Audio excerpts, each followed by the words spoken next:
I think we'll get started. My name is Kevin Roach.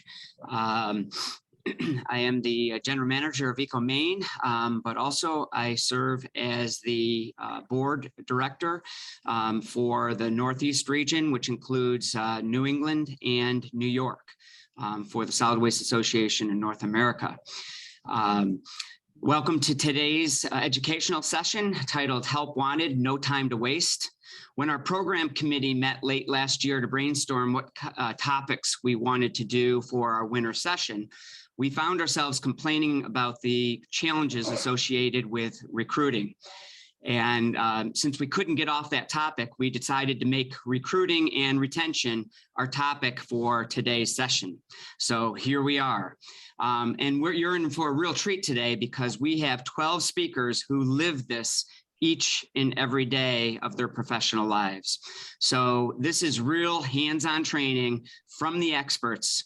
And I'm sure and I'm confident that you will leave today's session with new tools in your toolbox to really address recruiting and retention going forward. To welcome us today to today's educational session, I'd like to introduce a very special guest, David Biederman, the CEO of the Solid Waste Association in North America. David has been leading this organization for 7 years now and has really moved the needle on what SWANA has to offer its members as well as the industry. Prior to his current position with SWANA, he served as general counsel to the National Waste and Recycling Association. I will now turn it over to David Biederman for some opening remarks.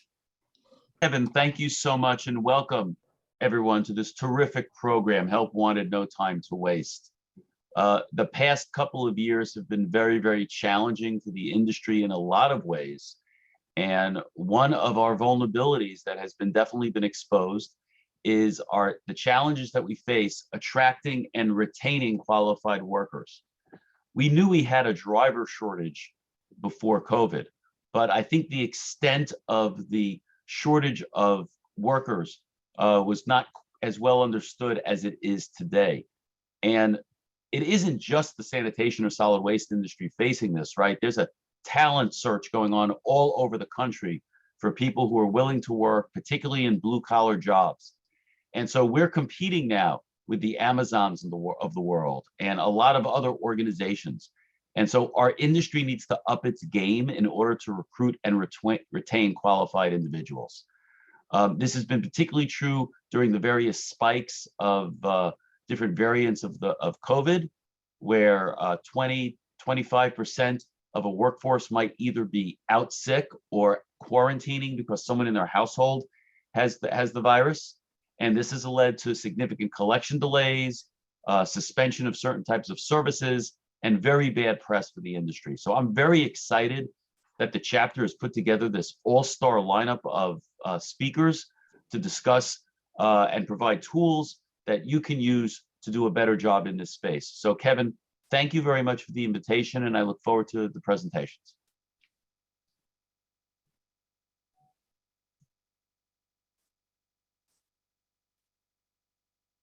Kevin, you're on mute. You're on mute. Thank you. You're right, David. This is a great group of speakers that will give attendees the competitive edge that they'll need in today's recruitment and retention environment, all in one session in just a few hours. This training was organized by the Northern New England chapter of SWANA. I'd like to thank our chapter's board of directors for their support in putting this program together. Our chapter holds 3 educational sessions each year, and much of that organization is done by the SWANA members from the Northern New England chapters from the 3 states, Maine, New Hampshire, and Vermont. The organizing committee included, for today's event, included TJ Triano from Triano Waste, Brian Pierce from CV and Mahar, Amanda Wade from TRC, Peter Molin from St. Germain Associates. And I'd also like to thank Denise Mungen for all her coordination on this event. Many of you know Denise well as our chapter president, Paul Schmidt.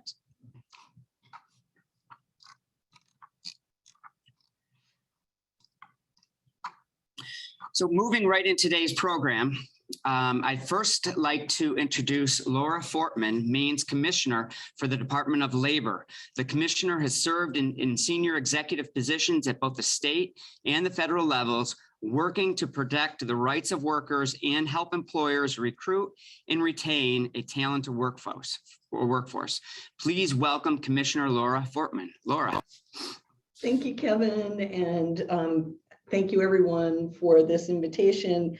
And David, you set it up perfectly. We all have been living during challenging times, and you touched on some of the key pieces that I want to just dig in a little bit on before turning it over to the incredible panels that you have this morning.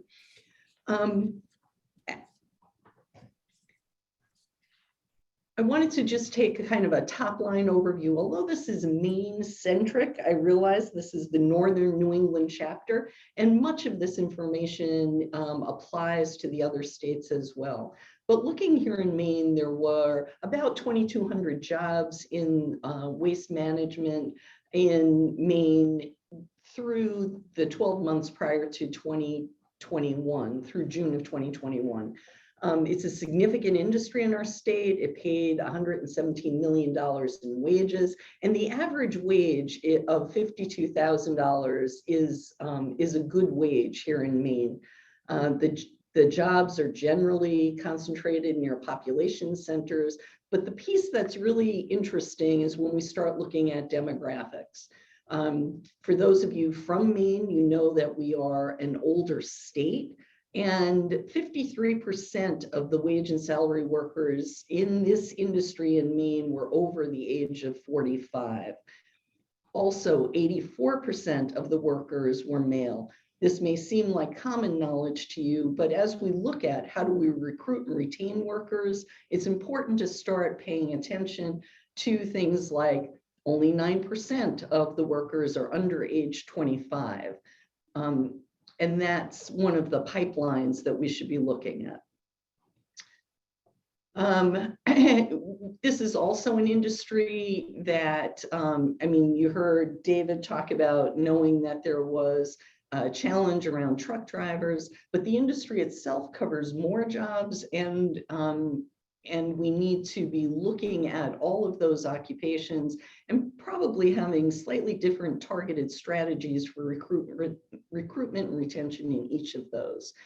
The other item I wanted to point out was that right now, we have a job bank, which is a publicly a centralized job bank where jobs are listed with the state, and there are about 27,000 jobs currently posted there, and about 1,000 of those are for occupations that are connected to the solid waste management industry. One of the things that we want to encourage people to do is to post any jobs that you do have on the job bank. As all of you know, this has been a tight labor market. Waste management was actually one of the most recession-resistant industries during the pandemic. And we did not see those huge fluctuations in this sector that we saw in other areas like the service sector and hospitality. Let's just keep moving along. I already said we have an older workforce. The other thing that we are seeing as you're looking across the country, we're starting to see workers who are over age 55 who are not engaging in the workforce or leaving the workforce in greater numbers. And since this sector has a fairly significant percentage of older workers, that's something to pay attention to as well.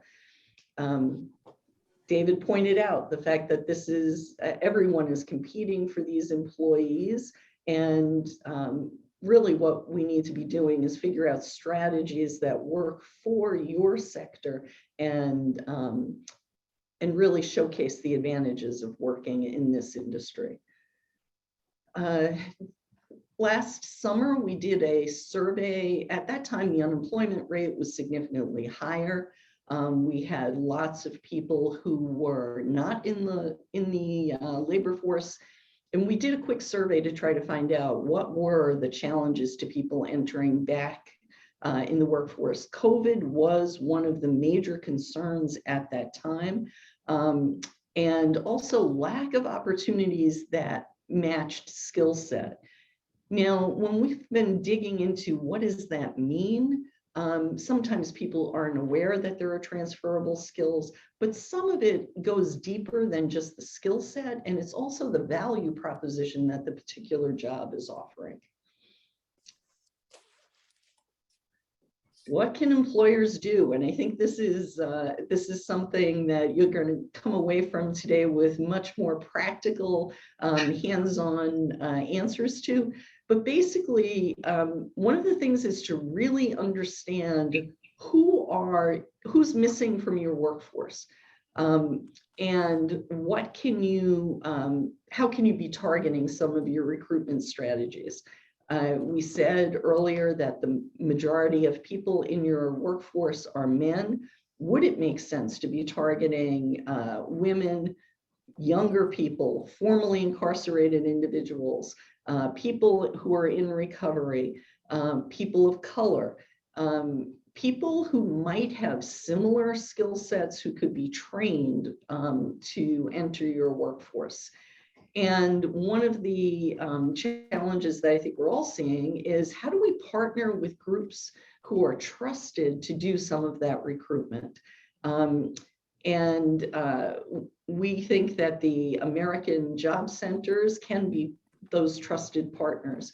In Maine, they're called career centers. They help employers connect to those communities and those individuals who are looking for work, and really to try to strengthen those relationships with individuals, as well as helping employers strategize on how to target their recruitment. Excuse me, just to interrupt, Laura. So just wanted to, your slides are not advancing. Great. I said we were having some technical difficulties earlier today. Let me just talk through it, because I don't want to hold people up. And the slides will be available. And I know that you've got hopefully some other presenters that don't have the problem with slides advancing. I mean, one of the strategies that we've been using is to do what's called a pulse check. And that really is just a survey internally of your existing employees and get a sense of what are the things that make these jobs so appealing to the folks that you do have, and what, if any, are the barriers that they have seen on the ground. So some of the common barriers that we've heard are things like schedules. Some others are actually, benefits and wages. Some companies are able to be more flexible in one or both of those areas, but to really look at those, and then to also look at, what do people love about the jobs? Maybe it is because of the wages. Maybe it is because there's growth opportunity. But the best recruiters for your jobs are usually the workers you already have, the information that they already have, and their ability to articulate that value proposition.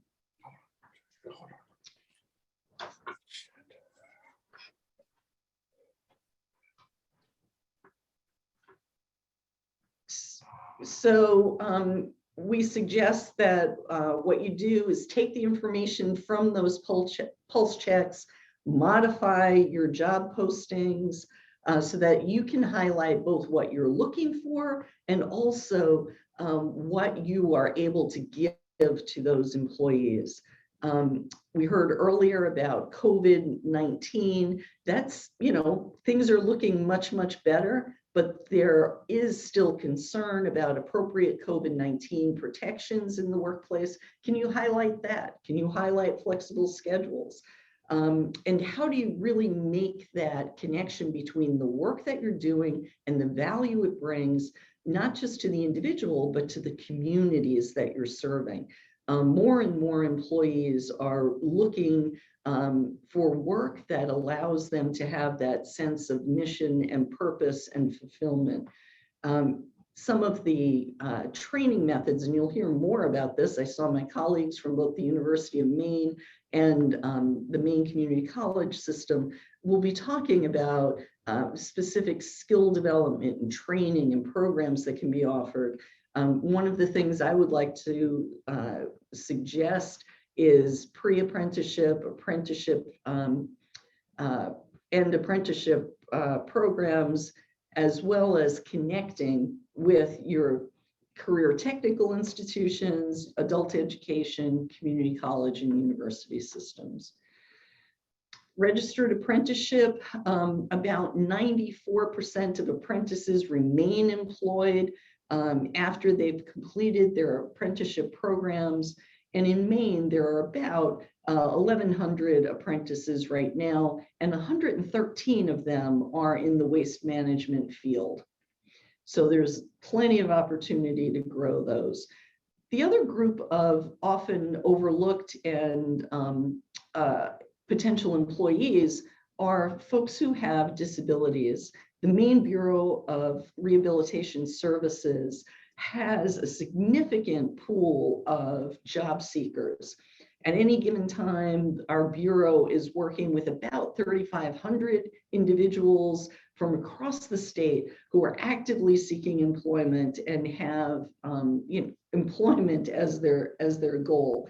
And those job seekers have a variety of skills and an ability to fit and perform a host of functions on the job. And the Bureau of Rehab Services also provides a range of support services to both those job seekers as well as to the employers to help ensure that there is a good fit and support those retention of those workers. And this is a largely untapped workforce, and that's true both here in Maine as well as across the country. As I had mentioned earlier, we do have career center services. In other states, it may be called American Job Centers, but this is also a free source of information, support, and technical expertise that may be useful to you. I also wanted to point out the significant resources that are available through the Maine Jobs and Recovery Act. And there are targeted training resources available. Again, in Maine, it's called the Maine Jobs and Recovery Plan. In other states, this is the federal recovery money that's been distributed to the states. One of the interesting opportunities here in Maine is the industry partnerships, which will be rolling out shortly, which targets specific sectors and helps create pipelines and training opportunities within those sectors. I've included the website, and if we get those slides to you, hopefully you'll have that as well as a resource page that has a list of targeted resources that are available to folks. So I apologize for the technical difficulties here. We'll get this to you as soon as we can. And good luck today. I'm sure you're going to have a very exciting meeting as well as some very practical applications of strategies for recruiting and retaining workers. Thank you, Laura. And we were able to queue up those slides toward the end of your presentation, but we will have those slides available on our website, the Northern New England chapter of SWANA, following today's program. But thank you very much, Laura, for joining us this morning. Our next speaker is Dan Bellier. He is the Chief Workforce Development Officer for the Maine Community College System, where he has served for over 33 years. The title of Dan's presentation is Workforce Attraction, What's in It for Me? Please join me in welcoming Dan Bellier. Dan? Well, good morning, everyone. It's certainly an honor to be here, and I appreciate this opportunity to share a little bit about what the Maine Community College System is doing. The title of my presentation was, what's in it for me? And I think the me is what's in it for employers, learners, Maine's economy, and the employees who desperately need some additional upskilling and new training. I'll pull up let's see if I can do my slide presentation without a glitch. Everybody see that? Excellent. Okay. My contact information, I'll share it again at the end. So if you have additional questions for me, I'm happy to do that. I'd like to share, obviously, a little bit about who the Maine Community College System is, what we're currently doing, and what we're doing differently than we have in the past. Traditionally, Maine Community College System has been offering certificates and two-year associate degrees. But over the last 4 years, 4 or 5 years, we've had an intense effort to increase what we call short-term training, which is a year or less across our system, and thinking differently about how we bring resources to those efforts so that we can help train up Maine's workforce. Who are the Maine community colleges and where are they at?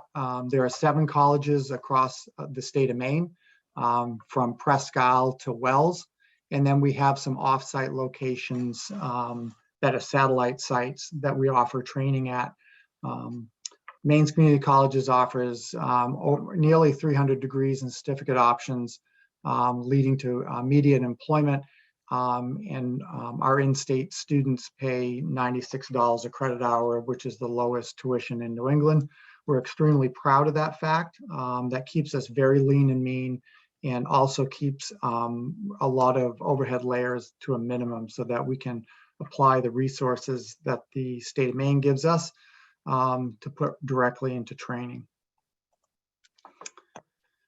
So when I was talking about thinking differently about how we offer training and how we disperse resources, we spent a lot of time over the past 2 years thinking differently about how we can deploy resources and how we can bring additional resources into our system to provide short-term training and support our learners in a different way. So I've got a slide here that talks about how we're attempting to train frontline workers across Maine.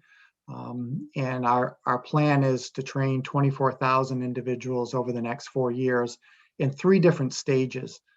Stage 1 is the short-term pre-hire training that will train approximately 11,000 folks. Stage 2 is incumbent worker training, and I'm going to talk a little bit about that in a few minutes. But how do we help those incumbent workers who are in existing businesses to get additional training? It may be soft skills, hard skill training, but how do we help them be prepared for the next promotion or advancement? As we know, and Laura talked about, that we have an aging population. All sectors across Maine are facing large retirements. And how are we going to replace not only those retirees, but how are we going to replace those people that advance? So our stage 2 is addressing that. Stage 3 is offering some free community college courses to those incumbent workers that get that upskill training. So I'll talk a little bit about that too as I get into this. So as Laura talked about the federal resources that came to Maine, the administration moved through the Maine Jobs and Recovery Program $35 million to Maine Community College System for short-term training. That short-term training is started in January and will proceed over the next 3 years. Our plan is to train 8,500 individuals, and the sectors are listed below: healthcare, green economy, trades, manufacturing, and further down. Those programs are just starting now, and our colleges are planning their programs over the next several months that will go into that 3-year period. Those training programs are not baked in yet, so there's lots of opportunity to give us guidance on what's needed specifically around logistics and waste management in the particular areas that you're interested in. So those are there, and happy to talk more about how we can engage and figure out exactly the needs you're looking for. We know heavy equipment, CDL, Class A and B are important topics, but there are other related trade jobs that can help support the industry as well. The other piece that we have in our next section, what we call the Harold Alphons Center for the Advancement of Maine's Workforce. And what we've done is we've put all of our resources under this new center. This new center is a virtual center. It's not actually a place, but we've put all of our resources and short-term training under this. So in October, we were granted a $15.5 million Harold Alphon grant. And the foundation, when we proposed this, worked with us to see how we can help existing incumbent workers gain additional skills, and driven through what we call the Maine Workforce Development Compact. So this is a way that we can take new money and infuse it into the system. This training under the compact, under the Harold Alphon grant, is training incumbent workers. We also know that there's existing training that are happening at businesses, and we want to deploy these resources to the businesses so they can cover costs for training that's happening with their existing vendors. So this is a new way for us to think differently about how we deploy resources. So we've signed up over 100 businesses and associations to the compact. And when a business or association signs up, they can request funds to pay up to $1,200 per individual for professional development training for their incumbent workers. And we can provide the training through the community college system, or the business can have an existing vendor that they like, enjoy, and would like to cover some of those costs. And through the compact, this is a way to access those funds.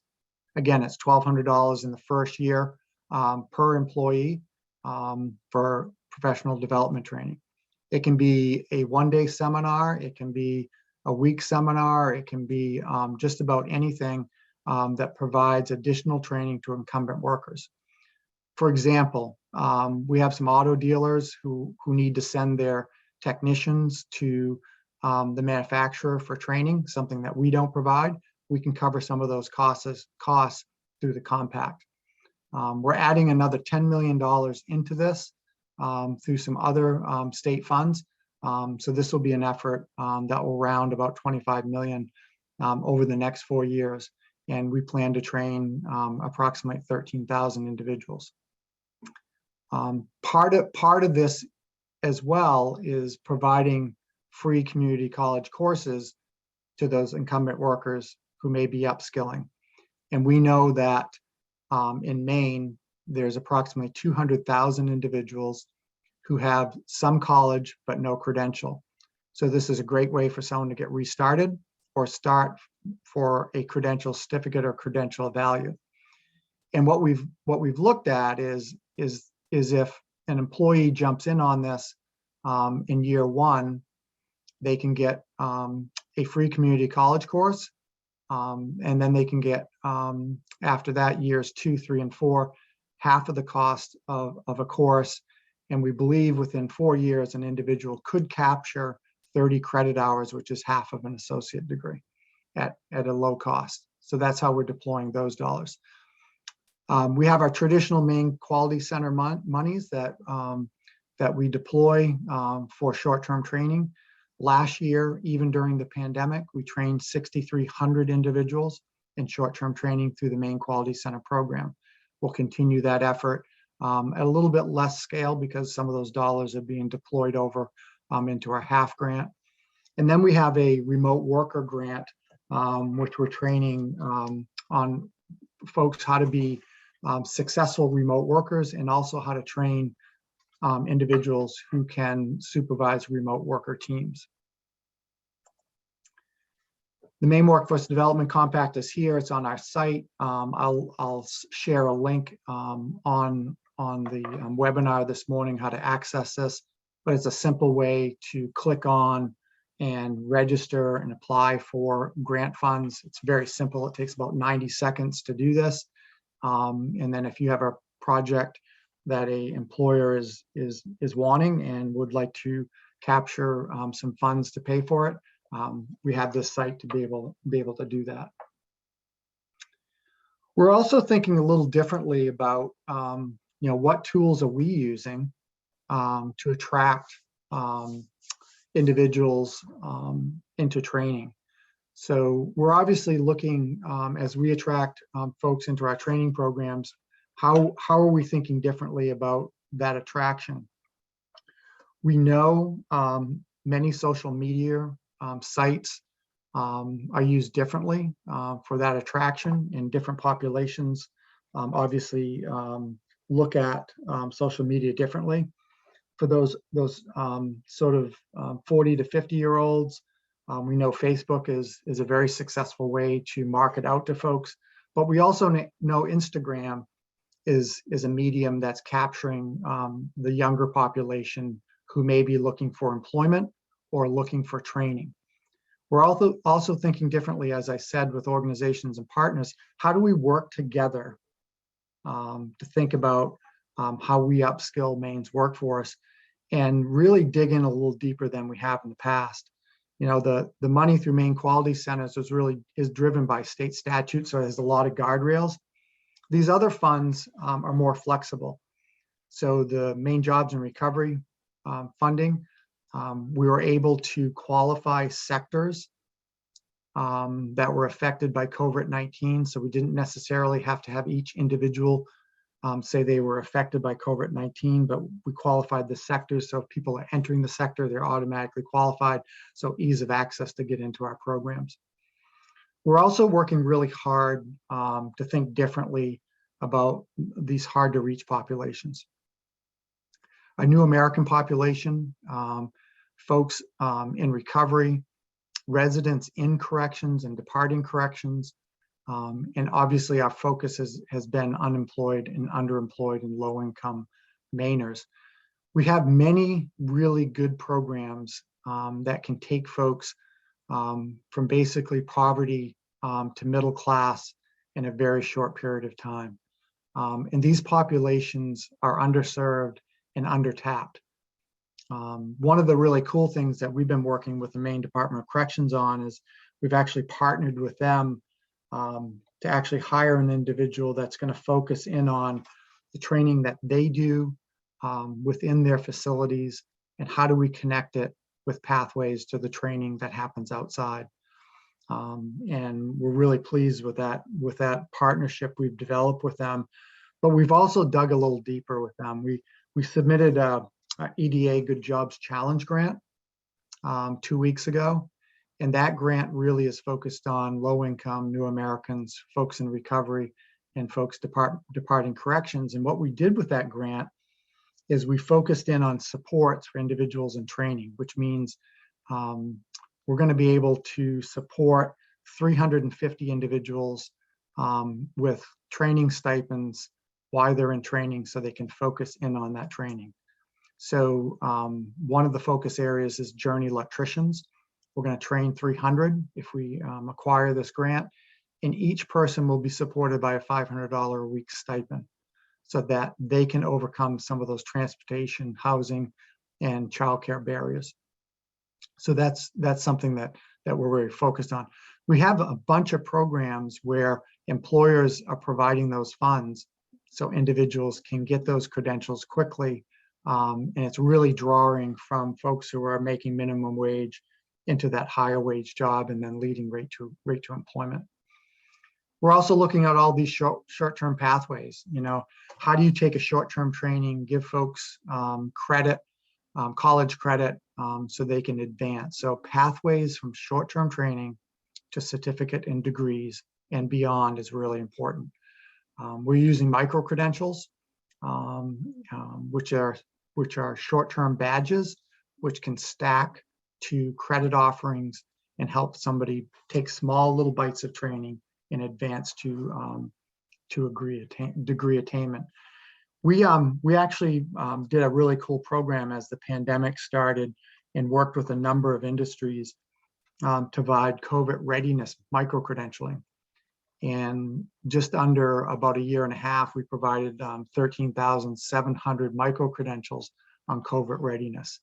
And it helped the hospitality industry, it helped the ski industry, and to be COVID ready and several others. So retention, you know, what are we doing? What are we thinking differently about? As Laura Fortman discussed, pre-apprenticeships and apprenticeships are extremely important. It's a great way to attract individuals who are taking training and working at the same time and applying those things they learn in training with the really value added apprenticeship that happens in that work and learn model. We participated with the DOL and actually have apprenticeship specialists on our side with community colleges that can work directly with businesses to help them with some of that paperwork and on applying for apprenticeships and keeping track of those. And we have a resource there we're happy to share. Obviously, we're making investments to help with tuition. I talked about stipend training and learn and work models. We have sectors who are hiring cohorts of students in a training session. They're going to class with us for 3 days. They're working several days in their industry. They're getting paid 40 hours a week in benefits. And then those individuals, once they're done the training, they're already employed, and they cross right over with the business. We're seeing huge success around this, and we're seeing the higher cohort levels being employed because those individuals are seeing that investment, and they know that business has made a commitment to them, and we've seen the numbers where folks are staying longer with that employer. We're also with those free tuition dollars, we're really targeting those frontline incumbent workers with that professional development training. One of the things that we learned over the last several years with professional development training is only 19% of those dollars went to frontline workers. And that's why we really focused in on incumbent worker training and then giving those folks additional resources to get degree attainment. And the Harold Alfond Foundation recognized that, and that's why they supported our effort in our recent grant. We've also seen employers identify really clear employment pathways. And what's interesting about that is, you know, they're showing the progression from job A to the next level, to the next level, to the next level, and the financial rewards that come with that. So if you complete this type of training, you can go to this next level, and it's very, very clear. We're doing that same thing with short-term training. So it's very clear to individuals the step progression into those pathways. Obviously, we're in the midst of the great resignation, the great reassignment. People are looking for jobs with meaning. They're reassessing because of the pandemic, work-life balance, and Laura talked about, you know, different schedules and those types of things. I won't dig deep on that. She's already mentioned that. The other you know, piece that we're looking at is obviously that non-traditional pathways for workers. So folks who are in employment, re-entering employment, automation that's taking place is on a high speed, a lot higher speed now that the pandemic's hit.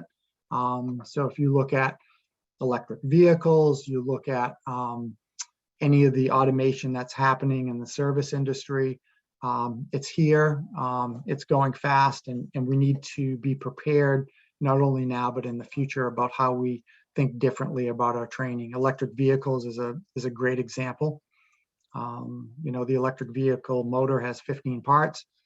The gas motor has 3,000 parts. And if we think about the supply chain around that, we at the community college system have got to think differently about our training into the future and how do we do that.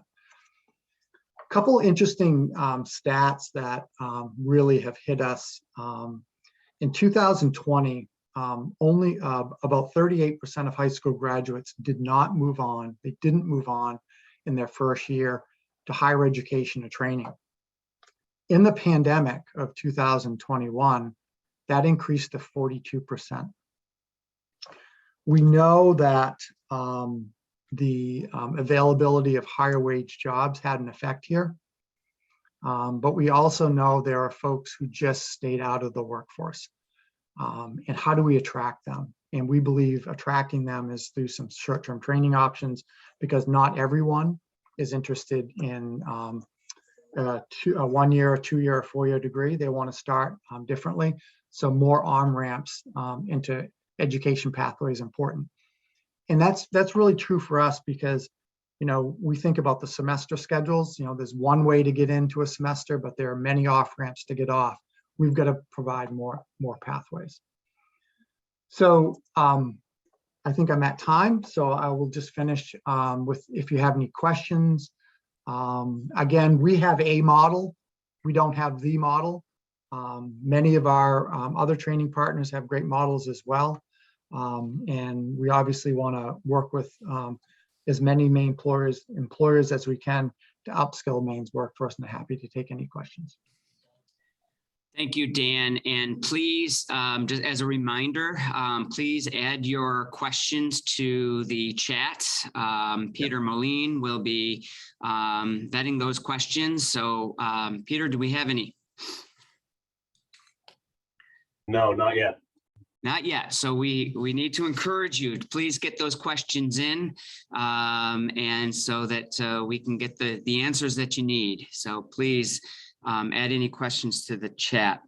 I was impressed with you know, the remote worker training. We were all thrown into this remote workplace, and many of us, you know, some of us, I guess, you know, we're already acclimated to remote working, but for me, I certainly wasn't.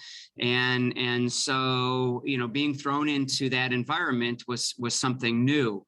I think that some people are better at it than others. People who have been doing it for a long time, I think, are very good at it. But others, you know, there's an adjustment period there. So I find that interesting to provide that, Dan. And has that been a popular training? Yeah, so we just, we're piloting our first group this spring. So what we're doing is we're going to have a college credit that will be developed, a 3-course credit around remote work, how to be a successful remote worker.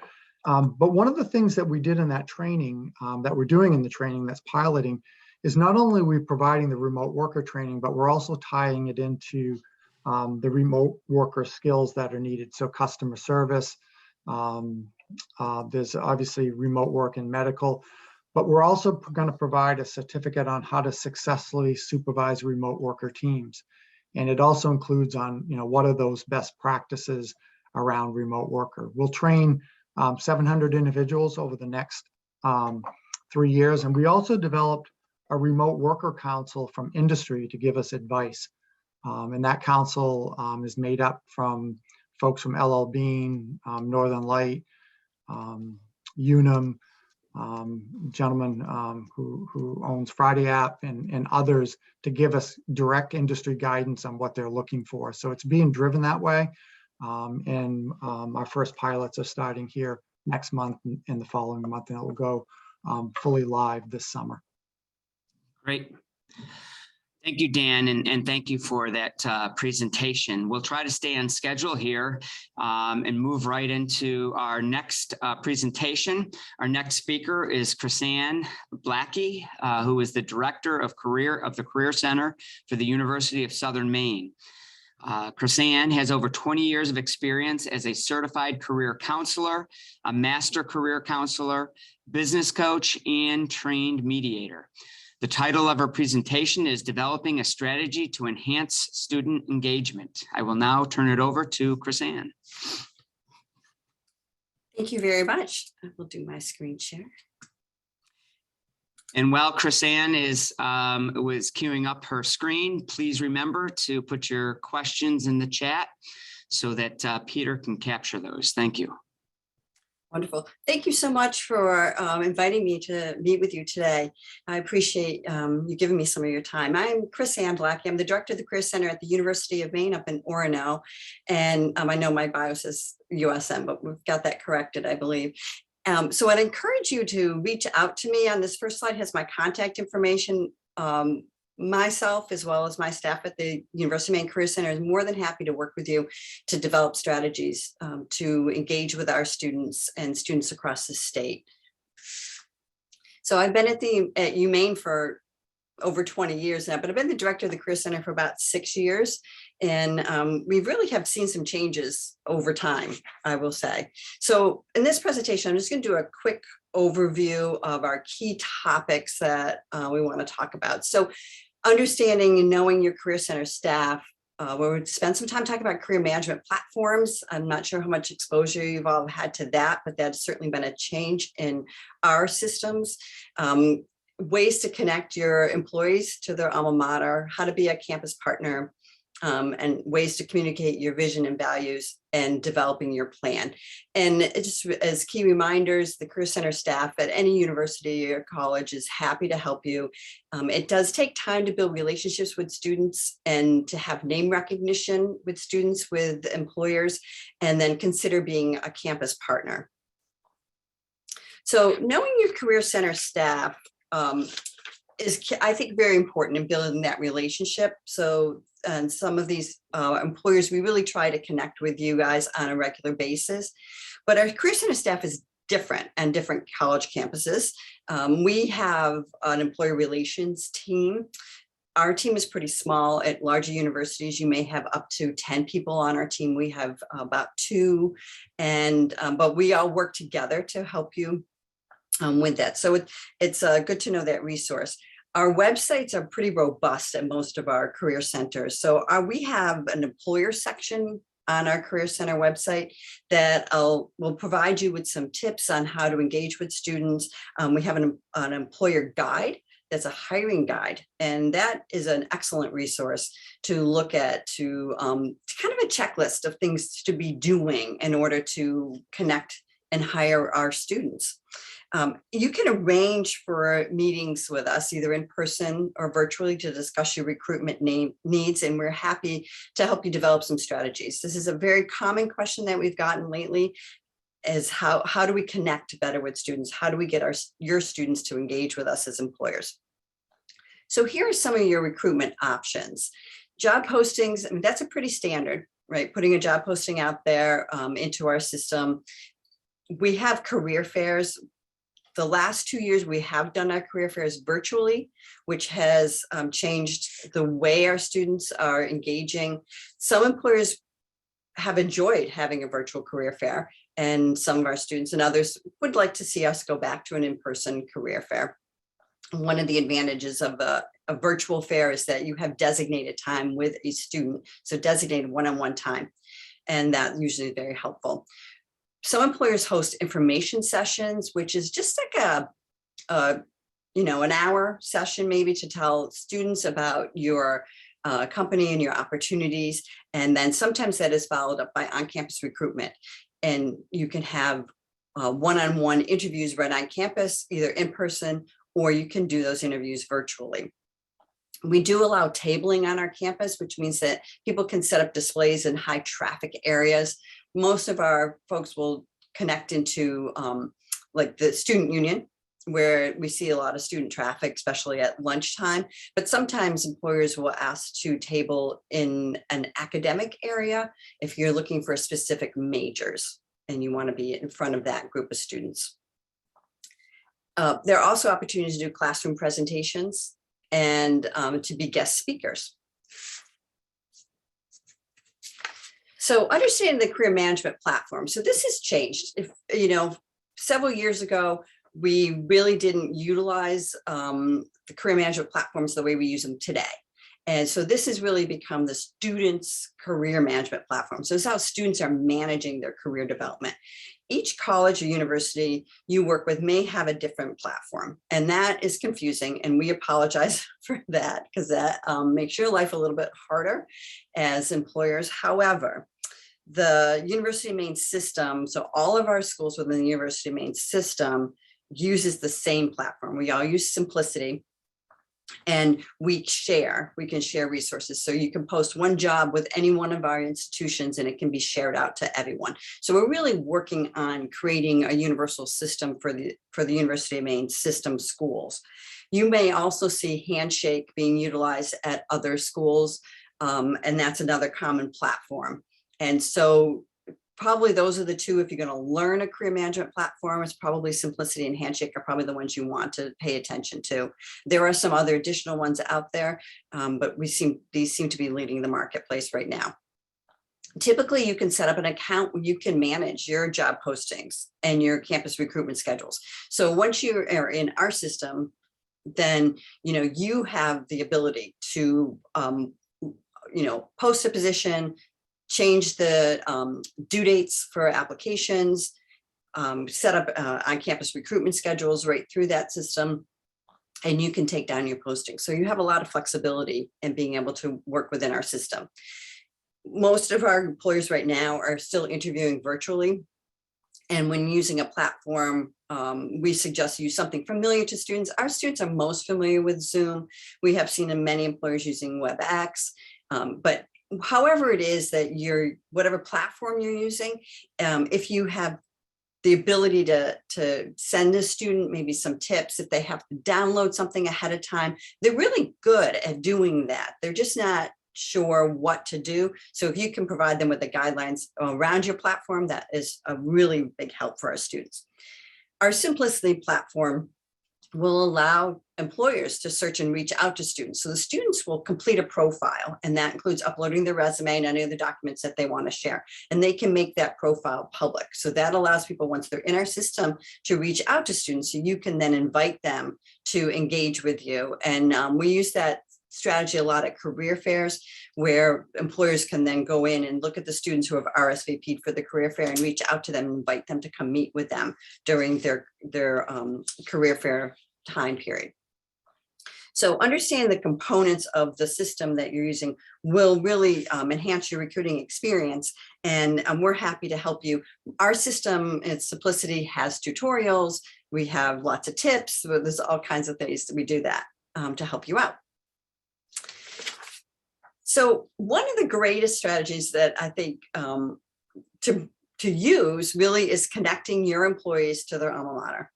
So if you have standout employees that you really think would be great at connecting with college students, I would encourage you to engage with them to see if they're willing to connect back with their undergraduate institution. So examples like clubs that they may have belonged to as a student, or if they were an athlete or in the Greek organizations, or connecting through their majors or honor societies. And what that does is that allows this employee to offer a workshop maybe, or an information session, or you can encourage the current group members to attend an on-campus event. So students really enjoy having this networking opportunity with employers and, with their alumni, I guess, because they want to know, how did your degree help you? And how was your career path? And so it's really an interesting way to connect in with students. And it's creating this relationship as an audience, and it's an opportunity to talk about your company, which is the key, I think, for people. The more they know about you, the more likely they are to apply. So along those lines, being a campus partner is so important. Having an internships program, so starting an internship program or enhancing the one that you have. And this is really an opportunity for students to learn about you and for you to learn about the student. And many students get hired out of their internships for full-time employment. And that is a great incentive for students to begin to look for internships. So that's kind of targeting like that junior year student to maybe do an internship during that summer, between the junior and senior year. We would like internships to be paid. Although there are students who can receive academic credit for internships, and those students typically have what we call a learning contract. So that's really something that we set up from the university side to make sure that students are having a robust learning experience while they're in their internship. And so there are like checkpoints, and we do encourage students to have an evaluation and to have a designated person that they're working with at their employer. Consider a micro internship or a project option. This is an interesting way to kind of reach down to even a younger student, maybe a sophomore, where you can have shorter term projects. And also to think about it, if there are just things that are sitting on your plate that you haven't had a chance to get to, that maybe you think a college student could really help you with, that's certainly something that we would try to help you connect with somebody for. And some of those types of projects can be remote, which is great. So then the students can really be anywhere doing this kind of work. Name recognition is the key. And we have discovered this during the career fair, that the companies that have the name recognition naturally get a little bit more traffic flow than companies who do not. So what that tells us is that it's really important to get your name out there. And there are many ways that you can do that. And one of the ways is to be a sponsor. Our career fairs, we have the option to be a sponsor. And when you are a sponsor, then we do employer spotlights. We can highlight your employees and what you do, kind of like an advertisement. We can include you in all of our social media advertisements and any of our advertisements that we are putting out around the career fair. So that's a great way to get your name out. Another thing is to be a sponsor of events on campus, for example, a lunch and learn, and that seems to be of an interest to students, where you might have just a learning session, and maybe it's about your company, but maybe it's about a skill set. So you could have, what do you expect? How does an employer use LinkedIn? And that may be a really great interest to students, and they may be willing to attend something like that, and it's over a lunchtime. Workshops are wonderful on different topics, employer-related topics.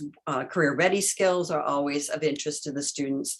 And then larger career-related events. So we've had larger events on our campus. When we had more in-person activities, we would do, jumpstart your career in the fall, which is really trying to get students engaged in a larger event. That's not a career fair, it's not a hiring event, but again, it's a relationship building event.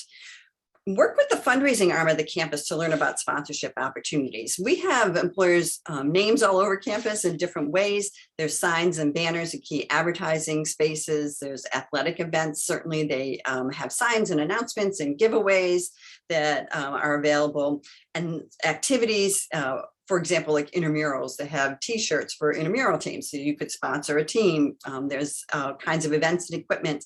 And then the bigger ones, of course, naming of rooms and offices and centers. And certainly career centers anywhere can offer suggestions and context who to meet with in order to do some of those things. Communicating your values and your vision to students. Your corporate values are more important to students than ever right now. Okay, so students want to make sure they share your and understand your values, your ethics. Sustainability initiatives are really important to students as well. So think about how you communicate that information to students. Show how you contribute to the community, and then be willing to answer student questions. When talking with students, it's important to be clear about what they will be doing on the job. Many students are concerned. They don't really understand, like, what is my day-to-day activities going to be like? What should I expect? And they appreciate your honesty, and say, this is what it is. This is what the day-to-day is like. So they know what they're getting into. The typical day, the supervision, how will they be evaluated? And are there opportunities for growth? And what does that look like? So what do they need to do? Students like those benchmarks. They like to know what to expect. Consider dedicating part of your website just to college students. So, just a small section would be great, where they can go and find out some of this information. And it's a place to create a welcome message to them, and some specifically targeted information, maybe how to apply, what is the format that you want the resume in, are you using an applicant tracking system, and what does that mean to the students, and just really kind of a guide to help them be a better applicant to your openings. A social media presence, we've talked about that with other presenters. That's everywhere. Social media is a way to get the word out. And so you need to know, again, what platforms your targeted audience are using.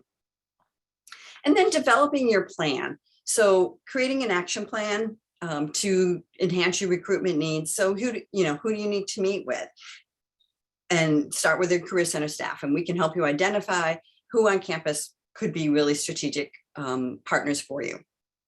And how do you learn your system and recruiting options? Again, we have webinars, we do like mock fairs that we set it up, and we do, so we go in and try it out and see if we have questions, and we're available on that. Your name recognition, your logo, the more you can get your logo out, the more you can engage with campus students, the easier it is for them to know who you are and what you do. And then think about ways that you can engage with the campus community and then be patient. I think that's really important. It takes time to build a relationship. I did add some resources in the bottom that I thought were particularly helpful, and then you can go in to see additional tips that may help you engage with students. And again, I'm happy to answer any questions. I'm happy to help you, shepherd you through this process in any way that we can. And so I encourage you to reach out to me. Thank you. Thank you, Chris-Ann. Peter. Yeah, we've got one question for you, Chris-Ann. Is there a cost to join Simplicity? No, we don't have any fees for the employers to join to use our resources. The only time that we charge a fee is for the career fair itself, because we do have to pay a fee specifically for that module. But yes, and we work with any size employer. It doesn't matter how small or big. A one-person employer we'll work with to, the largest employer that we have. And we have students from all over.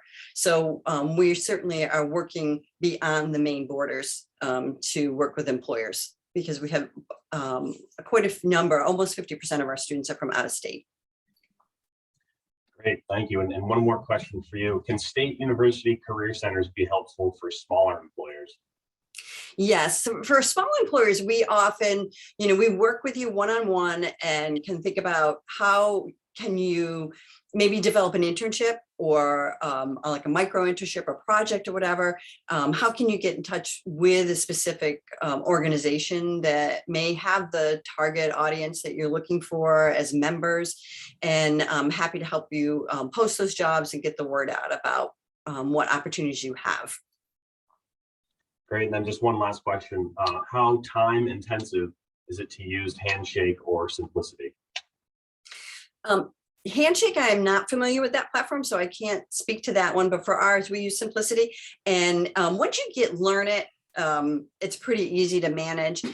The initial round probably, takes maybe an hour or so to kind of get into the system and set up your profile and do all of that, but we can walk you through that.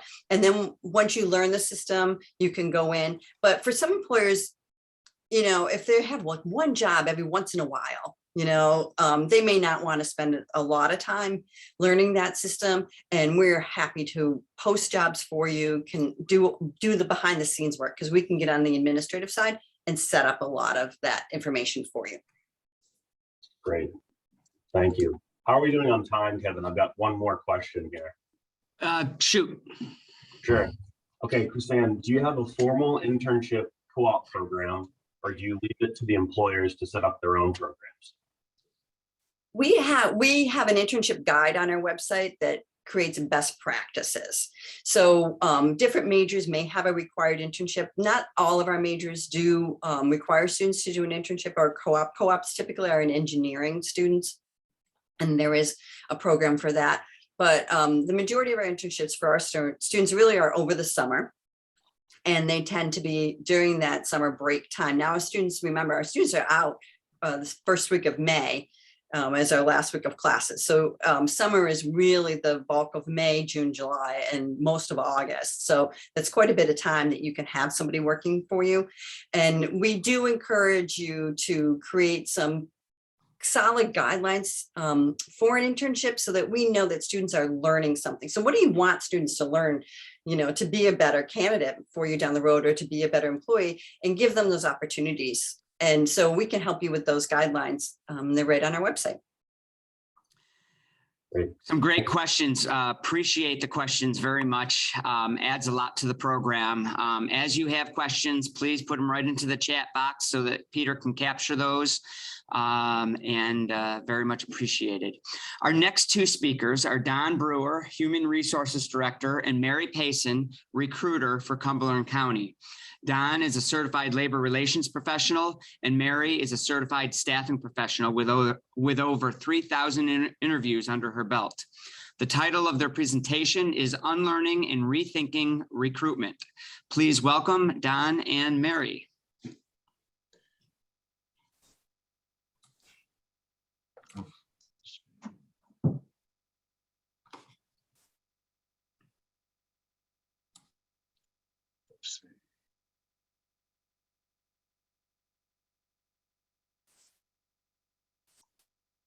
I think you gotta unmute yourself too. If you go back into the Zoom. I think I already did. Oh, did Good you? morning, everyone. Can you hear me? No. So if you go up to the top. Yes, we can. and- Oh, you can hear? You can, okay. All right. We can hear you loud and clear. All right, sorry, the little technical difficulties creeping in. Good morning, everybody. My name is Don Brewer, and I'm the Human Resources Director here at Cumberland County in Maine. And I've had a lengthy career in the public sector and local government spanning 40 years. And over that time, I've seen a lot of shifts and changes, particularly when it comes to recruitment and hiring. Particularly, it even started prior to the pandemic when we were, a number of years ago, as many of you may know, we could get upwards of 50 to 100 applications for jobs. And now we're fortunate if we're able to get 5. So there's been a significant shift in terms of the available talent pool. What I'd like to do is have you think about things in a little bit different way. It's one thing to recruit and hire, but it's also important that you get your house in order. So if you are able to hire and you make yourself attractive, you're going to be able to retain some of your key talent. So if you have vacancies and you need to hire, what you need to be thinking about is how can you best showcase your place of employment to attract people. And think of it just like you're preparing to sell your home or get your home ready to host a dinner party with a number of guests. You want to get it in tip-top shape. So think about what condition is your company in or your place of employment. Do an inventory to see if there are significant problems that you need to address. Are there cracks in your foundation? Is your roof leaking? Are there weaknesses in your organizational structure or leadership? So think about what you may need to address up front to put yourself in the best position to recruit and attract employees. Some of these problem areas, if left unattended, will act as a job candidate repellent. So we are in a competitive labor market, so you really need to think about what can I do to make myself stand out from the rest and get your house in order. I also feel that we all need to get uncomfortable. We need to establish a new mindset and be willing to embrace change. And I like to say, the Navy SEALs like to say, unlearn and rethink. So I'm challenging all of you here today to unlearn and rethink your current hiring practices. Former Maine Senator Angus King, he says, and he had a comment at a conference I attended to a number of years back, that he said people will tell you that they are for change or appreciate change and embrace change. But when it really comes down to making change, people are uncomfortable and resist to some extent. People are a little bit reluctant to get outside of their comfort zones. So I'm challenging all of you on this presentation today to get comfortable with being uncomfortable. people want to feel comfortable where they work. So you really have to kind of blow up or cast aside some of your current hiring practices and be ready to take on new ideas and approaches. We've all heard this, we've always done it this way. We've always done it this way, but you really need to ditch that mindset if you're going to be competitive in this tight labor market. One of the things that you really need to focus on is streamlining your processes, your hiring processes. You need to improve your time to hire. Be proactive and creative and open-minded and try new approaches to how you're going to recruit and attract talent. Try things. Some are going to work and some won't work, but you've got to try and you've got to get outside of that box, so to speak. Attention grabbing job postings, streamlined application processes. We need to eliminate delays. Employees, today's modern job seekers aren't going to be spending a week or so going through an application process. If they're on their devices, they're expecting quick, immediate results. They're on their phones filling out applications. The days of employers being in control of the process are over. So what we need to do is streamline, be efficient, be agile, and eliminate delays, and only ask for what you need for information. So I would say we need to move from the post and pray of the old days, put your job postings up and hope somebody sees it and comes to you, to more of a modern job sourcing where you're using a number of approaches, capturing the attention of candidates. We do have a significant supply and demand problem. I don't think that that's likely to change anytime in the near future. Sorry about that, folks. If you take a look, I've got 3 children, and many of you may too. You're not seeing the large family sizes like we used to. There are more non-traditional families.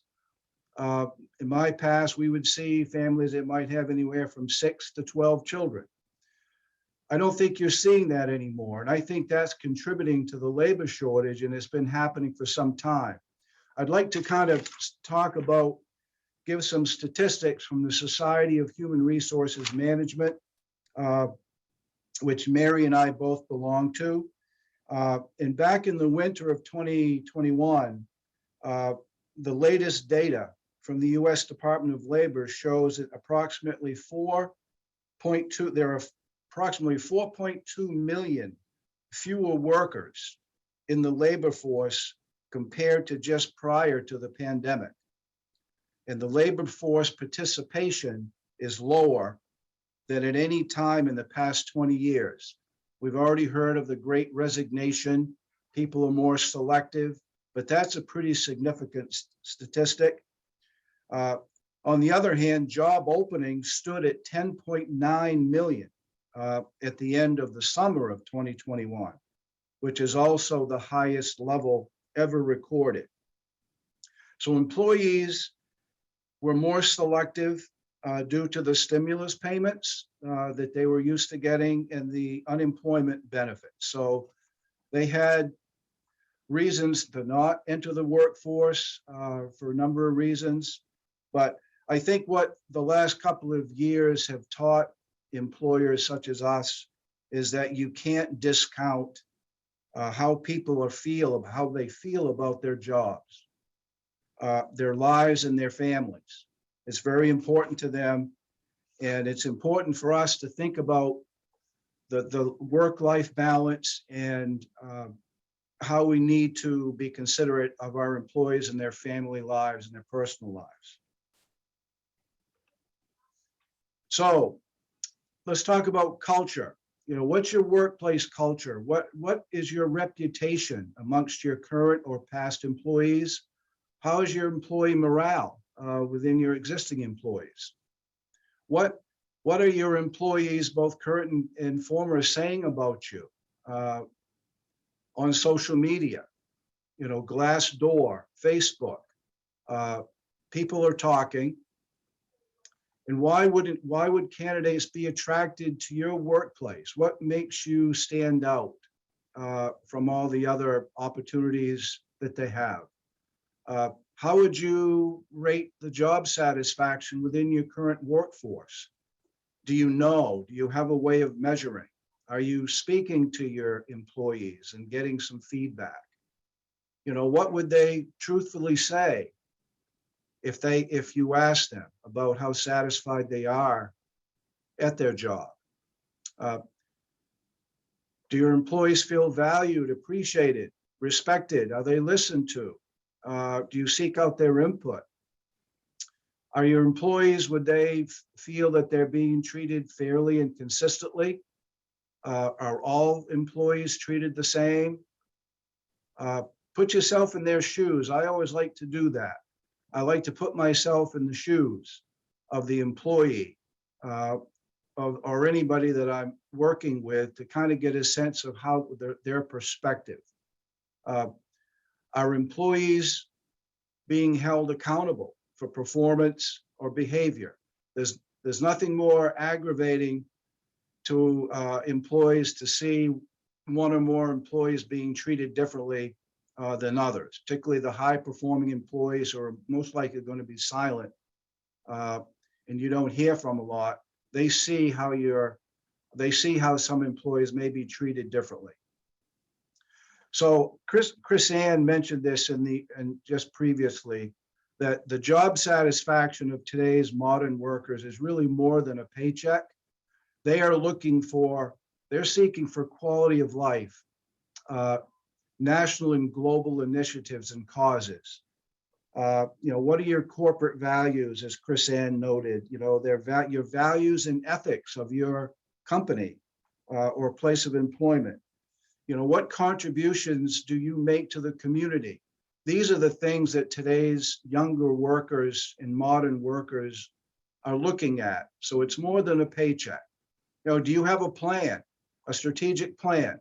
I had an exit interview recently with a younger worker who left us for another opportunity. And one of the things that she said was, she asked about, she wished we had a better strategic plan. And that resonated with me. So think about these types of things. They're important to today's worker. So, as I said before, I do think that the problem of the tight labor market isn't necessarily going to go away soon. It's going to take some time. So I think as employers, we really have to take a look at our operations and prioritize the services that we provide. What are our core services? Operations. What do we really need for minimum staffing to conduct our business? As I like to say, we need to separate the wheat from the chaff. How are you going to maintain your core services in this shrinking workforce? So focus on retaining your current employees. That's just as important, I believe, as trying to recruit new employees. And really get your managers and your supervisors on board. Employees are looking for effective leadership.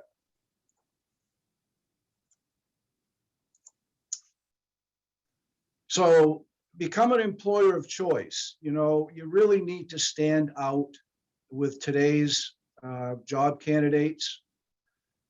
What is your employer brand? What do you stand for as an employer? What's your company values? You need to showcase this on your website, any career pages, on social media. What's going to attract you? What's going to attract employees to you? What is your brand? People want to be able to associate with a brand that they respect and support. Again, establishing yourself as an employer of choice. Your workplace is a desirable place to work. The reputation is solid. People want to be part of what you're doing. One aspect that I think doesn't get enough attention, and it's extremely important, is that when you do hire a new employee and you get them into your organization, please, you need to pay attention to the onboarding process. That 3-month or more period of time where they're getting introduced to your work and your employees and your operations. I recommend that you assign a new employee some type of a mentor that they can work with to establish some type of a 3 to 6 month plan where they can have quick wins and successes, and they have somebody they can go to for questions and guidance.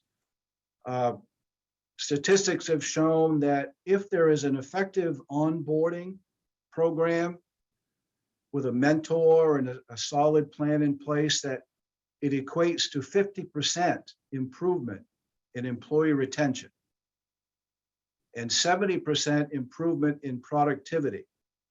Those are significant numbers. I have a horror story to share with you of an example of an onboarding program not to replicate. In one of my former places of employment, we had a new employee come in, which was a difficult position to hire for and recruit for. And the first day on the job, he showed up at the workplace and nobody there to greet the person. The phone started ringing and they started answering the phones, didn't really know what to say. And then he goes to a supervisor and no desk or workstation set up. And the supervisor said, "Oh, your desk is over there in the box. Go ahead and set it up."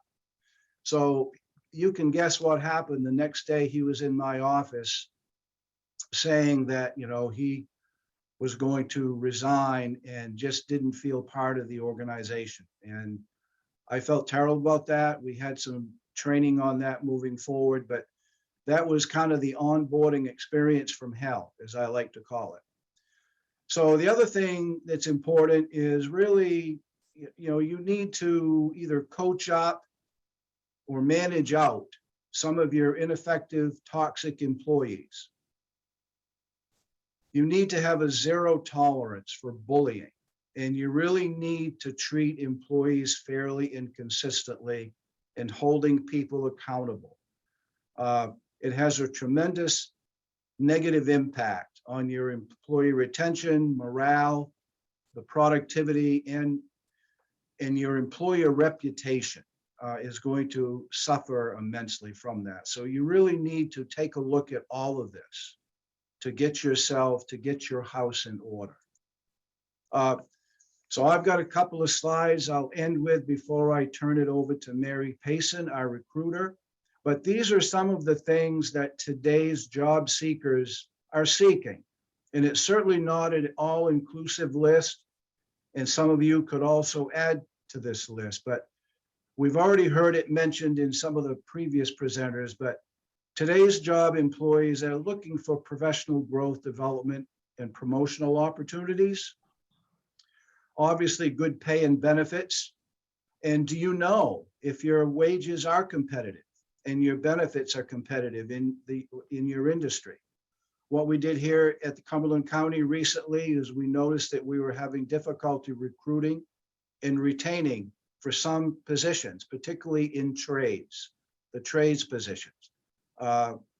And we did a wage survey. We engaged with a consultant and we checked our regional market competitiveness in the greater Portland region. And we were able to see how we needed to adjust our hourly wages to be competitive, not only with the public sector, but also private industry. So that's worth doing. So you know where you stand.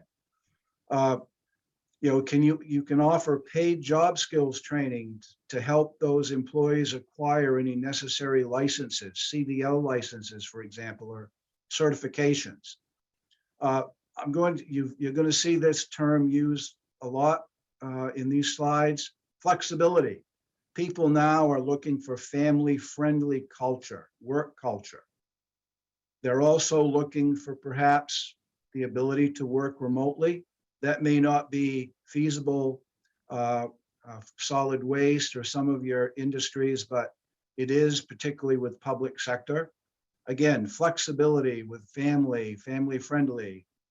Rewards and recognition are important. People like to be recognized for their work. Also, what's the current modern workforce, the future of work is moving toward is diverse work weeks. 4-day work weeks are now very attractive to new employees or today's job candidates. And certainly, again, work-life balance. Work isn't their life any longer. Childcare and adult family care support is very important. We're having difficulties. You all saw it. Some of the child care centers were closing down during the pandemic. Some have not reopened. And those that have reopened, the costs for child care is really getting cost prohibitive. So that's becoming an issue. Employees need child care and perhaps even adult care support. You know, if you're bringing people in from out of state or far away, you know, relocation and moving assistance, monetary moving assistance is very attractive, as well as higher education assistance, tuition reimbursement. Many of us are already doing that. Student loan debt relief. I've got three college graduates, all three with significant loan debt. And I think that employers who take a look at this and offsetting some of the college loan debt, technical school debt, is going to be a major attraction to some of these recent college graduates. More paid time off and flexibility.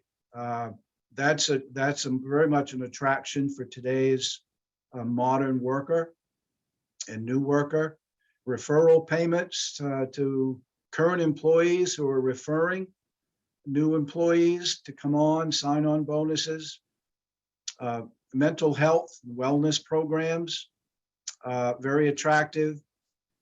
And lastly, I know here at Cumberland County, our workforce is, when we're fully staffed, is around 400.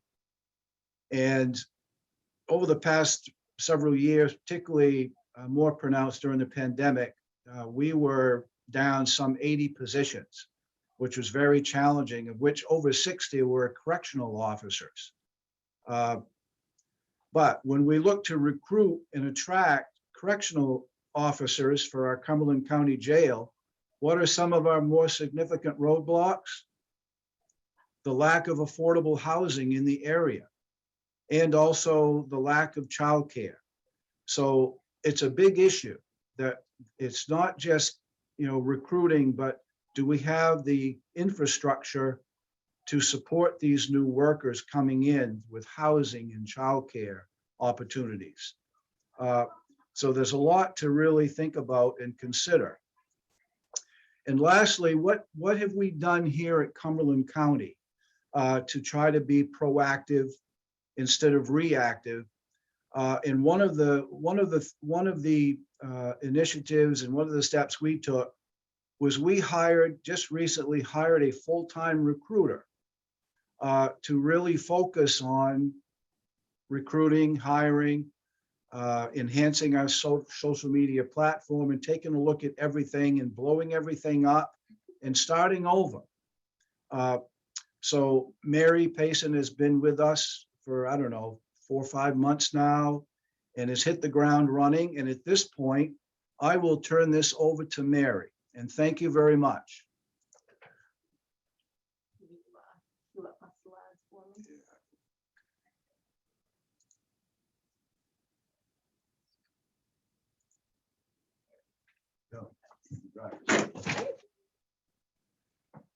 So good morning, everybody. Thank you so much for inviting me to come on here and speak with your group. I'm very excited to show you what we've got going on here today. So I know that Dawn has given you all a lot of information. And if you're like me, typically after I've gotten a lot of really good advice, my next question is, okay, great. So how do I do that? So what I have done is sort of run with Dawn's analogy about getting your house ready for sale to give you some information about how we are trying to implement some of the initiatives and advice that Dawn has gone over with you. Excuse me, Mary, can you put on your share screen, please? Oh, are we not sharing? All right, We're- hold on a second.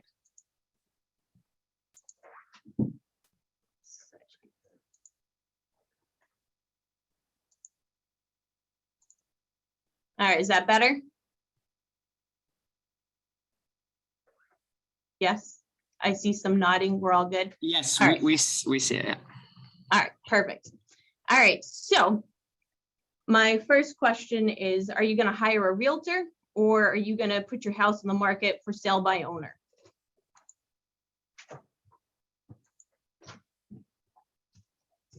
So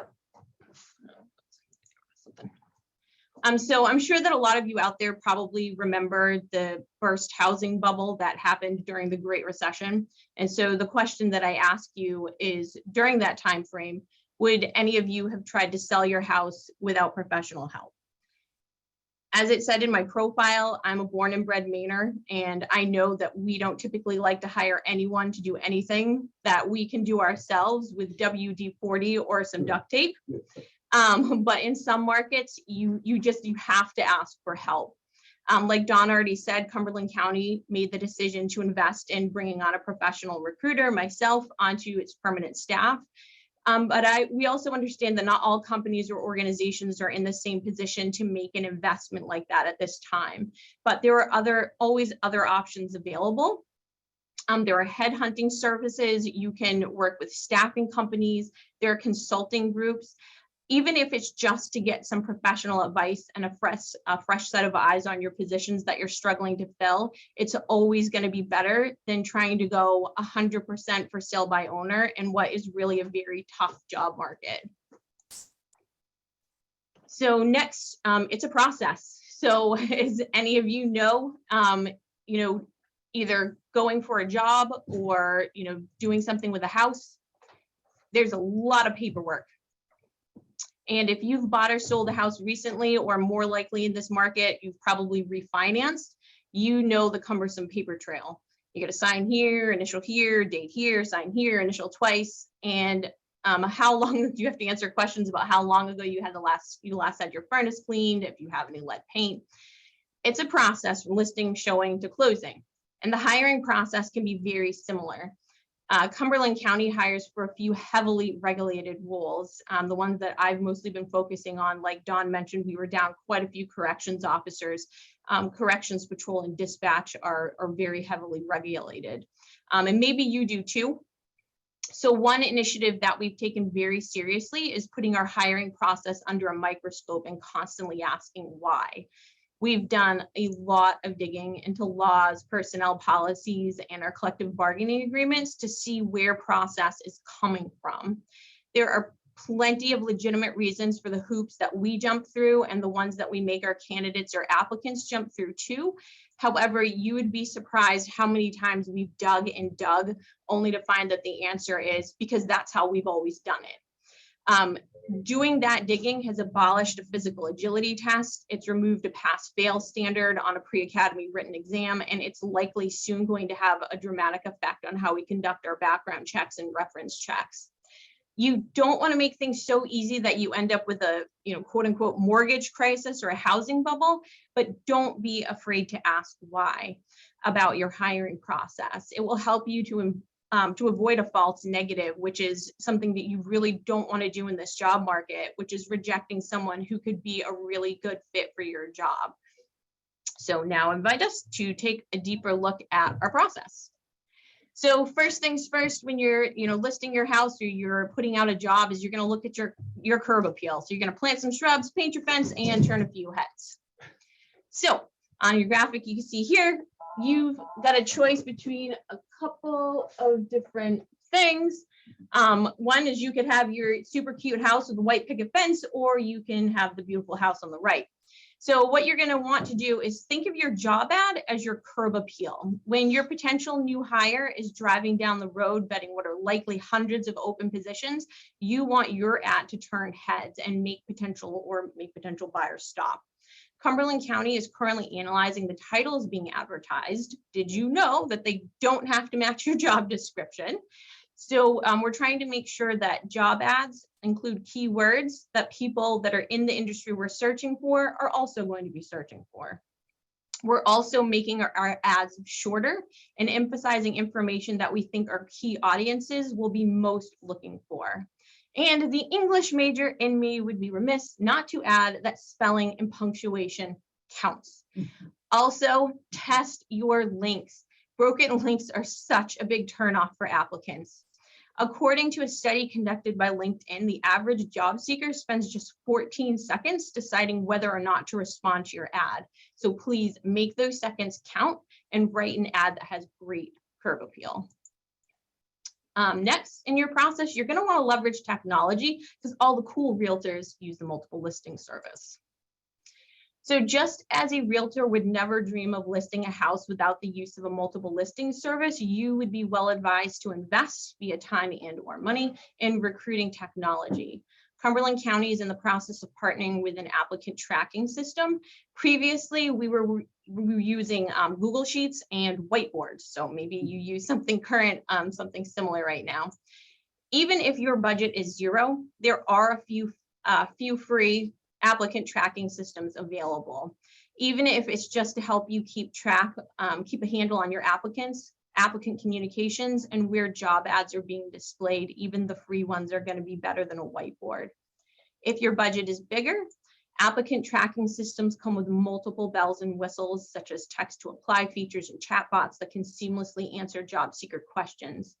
For Cumberland County, our biggest need is in making our communications with applicants more timely, frequent, and consistent without putting a strain on an already limited workforce. It also saves time in posting to multiple individual job boards. It puts applications all in one place, and it allows us to move candidates through the hiring process more quickly and with more transparency for the candidates and the hiring managers. I'm sure a lot of people who are listening to this right now, it's because everybody is stressed out.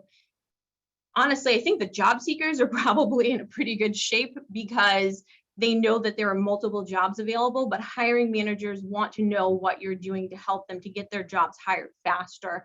And we're looking to bring on an applicant tracking system that's going to keep things transparent so that everybody sees what's happening, so that their anxiety is lessened as they can see that we are actually doing and moving through processes and trying to get more candidates in our roles. The reason that you want more transparency for your candidates is because they are going to have a lot of options available to them. And if you can keep them engaged in your process and let them see what it is that you're doing to try to move them through and get them on the ground and working faster, then they're less likely to start, to interact more with other job opportunities and or start looking for other opportunities. So if you're in the real estate business, the old adage, location, location, location. So we're asking in this slide, where are your buyers? So I ask, if you had a 1-bedroom, 1-bathroom house, would you pursue buyers that are a family of 9? Of course not. The same is true for your open positions. If you want to know where to find your applicants, you need to really consider your job. What are the hours, the pay? Is there room for upward mobility in your organization, or could you be a feeder for other industries? What benefits do you offer? Who would be most interested in those benefits? Do you require weekends, holidays, shift work? What groups might these types of work environments work best for? Cumberland County's jail is open 24/7. We're analyzing our shifts and tuition reimbursement to see if we might have a niche with college students. And our health benefits are, honestly, they're spectacular. I'm sure, anybody out there has ever heard of a health insurance that has a $0 deductible. That's what we're offering. And we're analyzing if it's possible to target groups who are maybe losing coverage due to loss of dependent status. You need to put your job under a microscope and think creatively on who would be drawn in by what you offer. Don't make the hard sell. Don't try to convince a family of 9 to buy a 1-bedroom house, because even if you're convincing and your customer buys, they're not going to be happy in the long run. So next, we're still sticking on that location piece. So the other thing that you need to look at is not just what buyers are interested in your job, but also what buyers are even available. So in our last slide, we discussed the importance of recognizing what groups might be drawn to your job and how to make sure you're marketing your house to the right people. But the opposite is also important. Analyze what groups are available and what attributes your job has or could have that would attract them. According to Maine Biz Magazine issue in May of 2021, the only population group growing in the state of Maine right now are people of color, immigrants, and refugees. And many of our speakers have hit on this. It's not just Maine, it's honestly across the nation, but we have a dwindling population and an aging population. So the fact that the only population that is growing right now are people of color, immigrants, and refugees means that if you're not finding some ways to reach these groups, you're really missing out on an opportunity to fill some of your open positions, and honestly to also diversify your workforce and make your workforce better. So Cumberland County is implementing a diversity and inclusion policy and training our current staff, as well as researching ways to attract people in groups that may have been marginalized in the past. Before a pass-fail standard was recently abolished on that on our alert test that we have with corrections officers, we were intending to research the possibility of putting a reading comprehension test. Well, I guess I didn't realize that I already have that in here. Never mind. So we were looking into taking that our test and putting it into different languages to make sure that we weren't having any adverse impact, because it actually really is still a real issue for employers.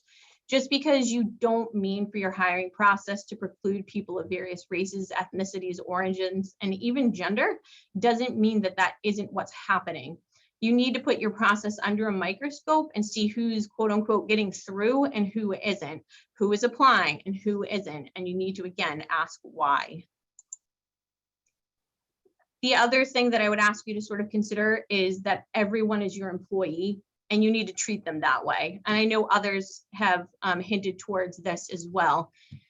If a person couldn't afford to buy your home, would you toss them aside? Of course not. In a week's time, you could list another house that would be perfect fit for that buyer. So you need to treat everyone you encounter with respect, even if you know you'll never be able to sell them any houses. Cumberland County has strict requirements for background checks, and many applicants don't make it. And some may never be able to work for us because of their history. But we treat them exactly the same as our top tier candidates. Why? Because we know that they talk. If they have a good experience with us, even if they aren't ultimately hired, they may recommend us to friends or family. And I know others have said this too, word of mouth is always your best advertising tool. I know Don talked about, we're getting past the post and pray method. People are so much more likely to apply if a friend recommends a job opening to them. They just do. In Cumberland County, we always give a timely response to our applicants, whether it's to schedule an interview or tell them no thank you. When they've interviewed and filled out our materials and are found ineligible, we talk to them and tell them why. We tell them if there's anything that can be done that may make them eligible in the future. As Maya Angelou once said, people may forget what you said, they may forget what you did, but they'll never forget how you made them feel. Make your job applicants feel like they matter, and they'll tell other people, maybe your next hire. And now a stage house is a sold house. Can your buyers imagine themselves living in your home? Staging a house works for a reason. It removes personal effects that leave a buyer feeling like an intruder or an outsider and presents a blank canvas. It invites a buyer to see themselves living in your home. Not every job is a firefighter or a teacher or a mail carrier where people have some idea on what your role, quote unquote, does. Paint a picture for your applicants. Let them know what a day in the life is like in your job. Cumberland County has a large image problem around corrections. Most people envision someone with a square jaw and aviator sunglasses watching people in chains smash rocks in the hot sun all day. And corrections is really best suited for people with a calm demeanor who thrive on organization and order and can listen without judgment. Anyone with a camera in their phone can make a short video about their team and or positions and post it to their website or social media page. Cumberland County is seeking out professional marketing assistants to see what's possible and within our budget. And in the meantime, I've been paired with a seasoned corrections officer to work 2 days a week. My partner and I have literally had applicants tell us that they are excited about working in the jail after speaking with us. Partner with good brand stewards to educate applicants on your process and what it's like being in your open position, especially during the interview. This isn't just your time to vet a candidate, it's also your time to solidify their interest in your role. Marketing and recruiting have really become synonymous, and recognizing this and capitalizing on it will put your hiring efforts ahead of the curve. Does it have a pool? Don't make promises that you can't deliver. This ties again into that hard sell that we talked about. Cumberland County recently had an applicant to patrol who only wanted to work first shift and wanted weekends off. Sure, we could do that. We'd lose all of our other deputies and the union would scream, but we could technically do that. In this job climate, it's easy to promise applicants the world out of a desperate attempt to fill open slots, but please don't do it. Be reasonable. If there's an ADA accommodation request or some other legal obligation to make amends, well, that's a given. But look to see if there are reasonable changes to be made to attract a pool of applicants, not just appease one. Keep your wits about you in this tough job market. Remember, your current employees have value too, and you don't want to make promises that are going to make other people leave. Build it, and they will come. Maybe. I hope that you've all enjoyed my real estate market recruiting analogies. The truth is, though, the housing market and the job market couldn't be more opposite right now. You could yell in the streets that you're selling your house and probably get an offer. Meanwhile, I've been tempted to upsell Cumberland County to Walmart associates stocking shelves when I'm out doing my weekly grocery shopping. The bottom line is this: post and pray method is done right now. You need to be more proactive in seeking out candidates. Cumberland County is looking at investing in a recruiter package through LinkedIn, and we already sponsor jobs on Indeed so that we can search their resume pool. This practice won't stop when the job market inevitably slows, and it will happen. At that time, this practice will help Cumberland County with communication and grooming of passive job seekers for future openings. And that's really my last piece of advice. Know that this job market is not going to last forever, and your strategies and efforts are going to adapt as the market changes. Everything we've spoken about, though, are not advice and tactics for a desperate recruiter. Using professionals, leveraging technology, and treating people well will stand the test of time. And all I want to say is good luck out there. Thank you, Mary and Don, for that very comprehensive presentation. A lot there, and we will have that available on our website. I'm going to hold off on questions just because we're running a little bit behind, and we'll reserve those questions until just before the break. So moving on to our next speaker is Jen Bradford, who is a recruiter for KMA HR Consulting. Jen has over 15 years as an HR manager and employment coordinator. The title of her presentation is Recruiting Strategies for a Rapidly Shifting Economy. Please join me in welcoming Jen. Jen, you're up. Good morning. Let me just make sure I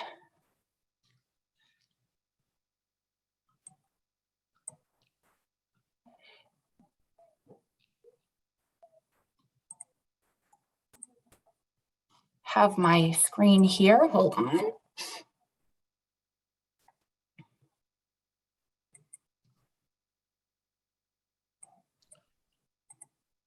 All right. Good morning. Thank you for having me here today. I'm very excited to share information about KMA Human Resources and some recruiting strategies for today's changing market. And going after Mary and Don, I don't want to be redundant, but I will be sharing a lot of the same information that they had. So KMA Human Resources, we are actually celebrating 15 years in business this year. Since 2007, KMA has provided businesses throughout New England with recruiting and HR consulting services. KMA's recruiting team works with organizations of all sizes to find the right talent for their needs today as well as in the future.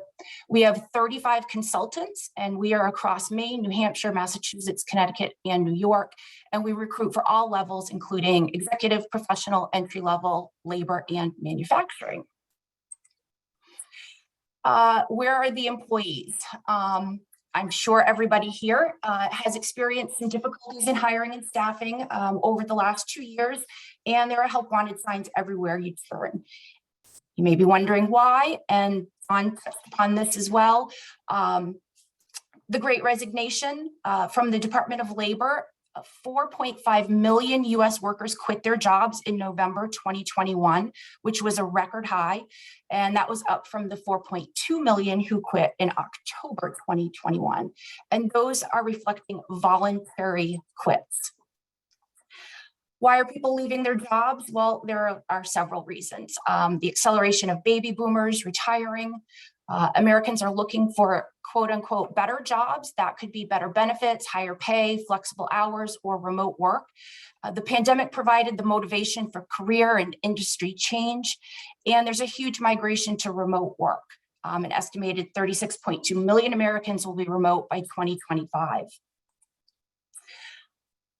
Recruiting starts with your job posting. And this is where I think, talking about approaching things differently and doing things differently than you've always done them.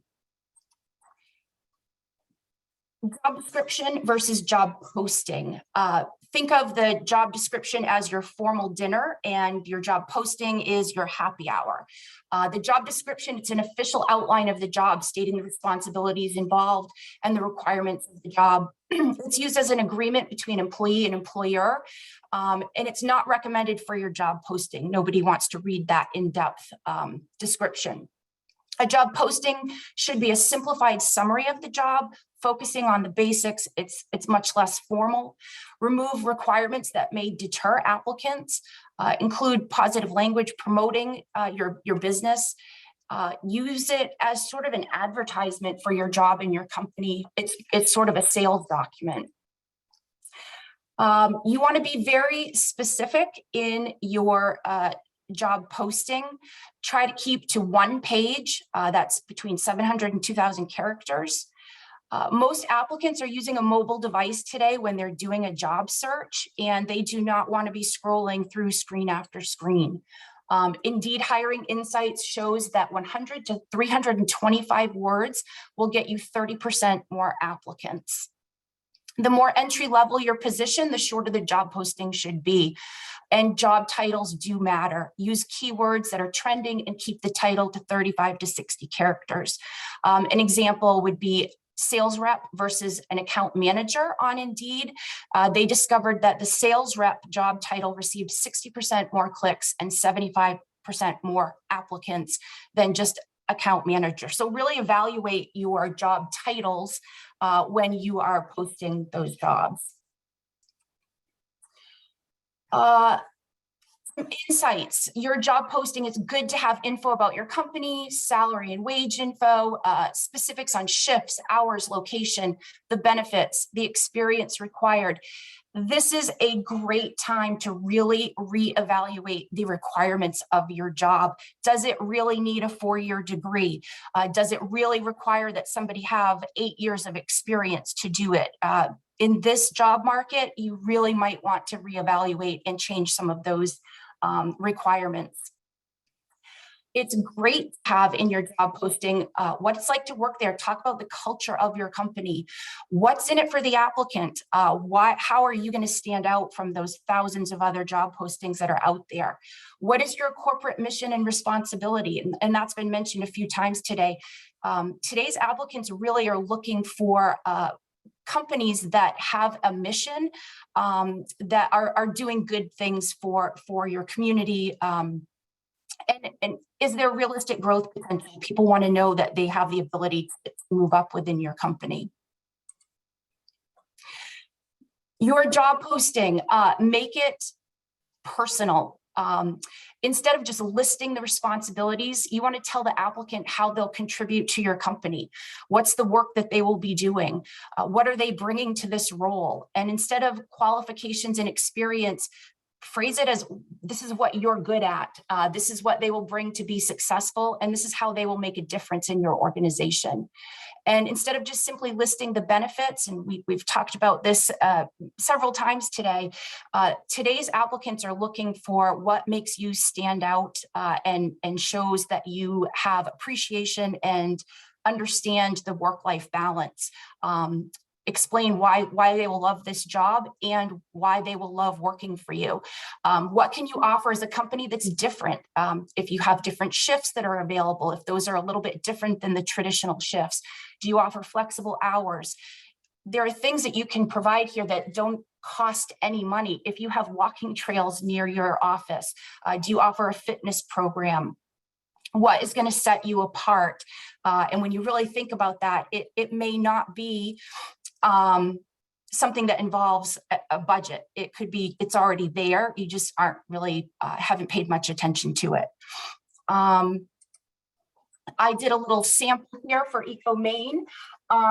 When you do that job posting, you have to remember that there are thousands of postings out there. So what are you going to do to stand out?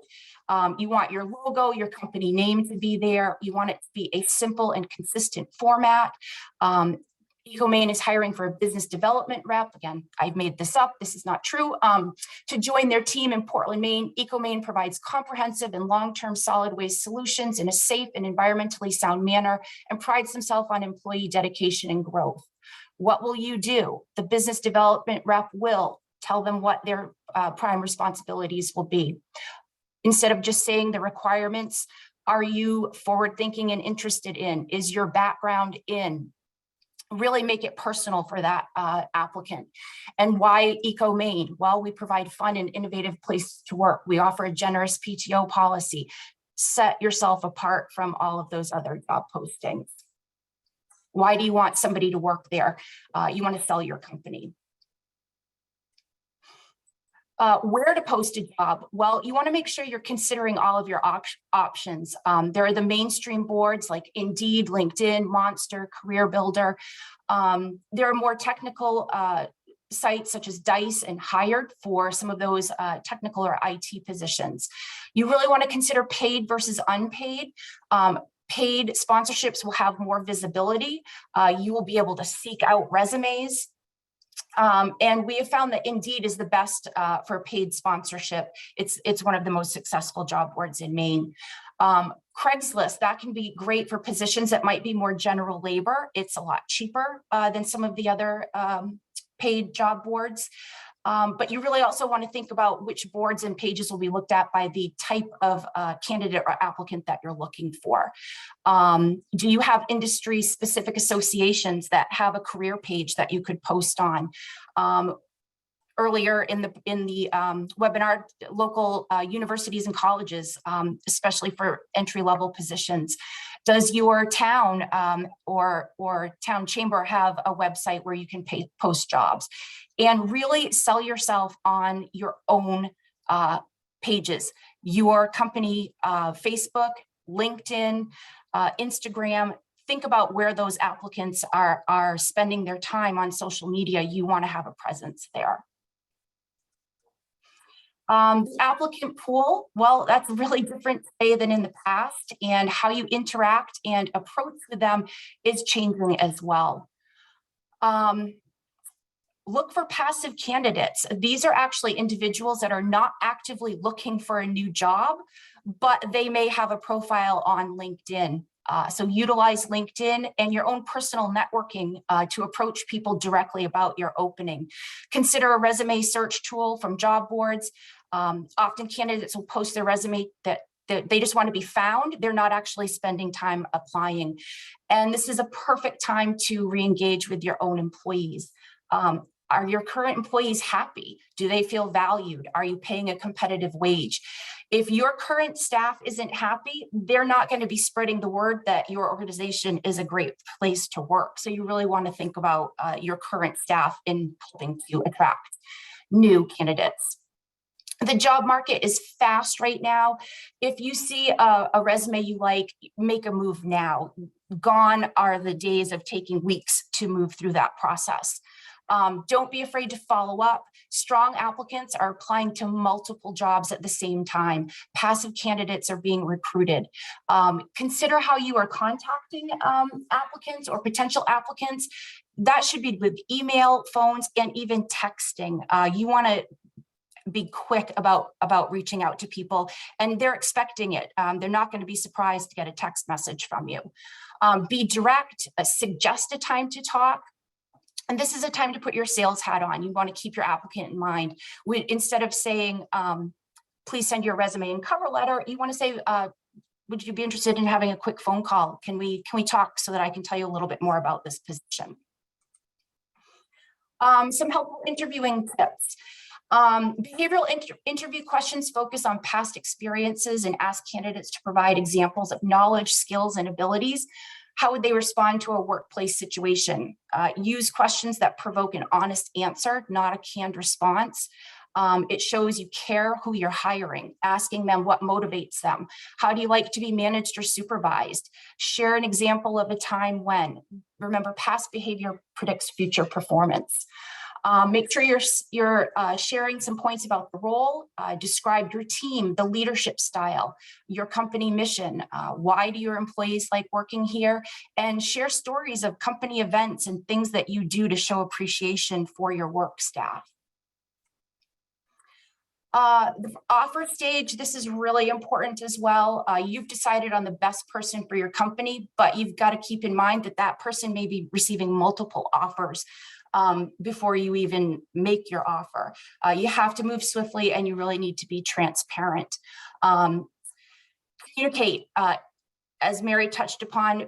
Remember, even if you're not selecting that candidate or moving forward them, be honest about that. You may have a position down the road that they'd be perfect for. You want to make sure you're sharing the offer verbally before you're putting it in writing. That candidate can get some quick answers in that first initial offer that's verbal. Gauge the level of the excitement that they have. Share your enthusiasm. The deal is not closed until that person accepts, so keep selling and make sure you've talked about important things like the start date that works for both of you. Interviewing, can I ask that? There have been a lot of changes in the laws in the last few years, and they can vary from state to state.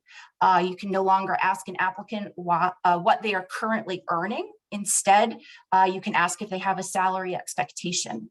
You can't ask an applicant about their vaccine status, but you can share, and you should share, your current policy. Again, a lot has changed in this area. I will add to our screen, to our PowerPoint, we have a handout for KMA interviewing with the law in mind. A lot has changed here. And this is where you also want to reevaluate your process with your hiring managers. Is everybody up to date on these new laws? Do you have a protocol in place for hiring? It's really a great time to really look at your processes. Hopefully there were some takeaways that you have here today that could help with your recruiting and hiring. In summary, create a job posting. Don't just use your job description. Promote your company and the opportunity in the posting. When posting your job, look at all of your options, check out job boards, share the job with people that you know. Keep the applicant in mind with communication. It's a very active market. You need to be fast. Don't sit on qualified resumes, call them now, keep moving. Look for passive candidates as well, keep networking. During your interviews, be ready to talk about you, the team, the company. Always be transparent and keep selling that opening. Develop and maintain your talent pool. Reach out to past qualified candidates. Did you interview somebody 6 months ago that wasn't quite right for the opening that you had, but they may be the perfect candidate for this new position that you're posting? Send out job opening notices. If you have an applicant tracking system and you have a dozen applicants from the last year, you've got their email, send out a job posting notice that you've got these openings now, or it will be in the future. Host or attend networking events. You can do this online, you can do this in person. Review your hiring and your recruiting process. Are you online? Do you have an applicant tracking system? And Mary touched upon this before me. Do you have a dedicated recruiting or a hiring manager? In this job market, you may want to rethink how you're doing that, and dedicating somebody to handle that process really could help you out. Have you done a compensation survey recently? Are you paying wages that your competitors are paying? What are your competitors doing? You want to be able to stand out in your field, and you want to be sure that you can sell your company and that job opening. But if you're not paying the same that your competitor is, or you don't have quite the same benefits or the flexibility, you really want to take a look at that. Remember, KMA can help you with your HR or recruiting needs, something as small as HR policies, or helping you to recruit for the openings that you have. Please feel free to reach out. And again, I will include the up-to-date laws in mind when you're doing your interviewing and hiring. And thank you very much.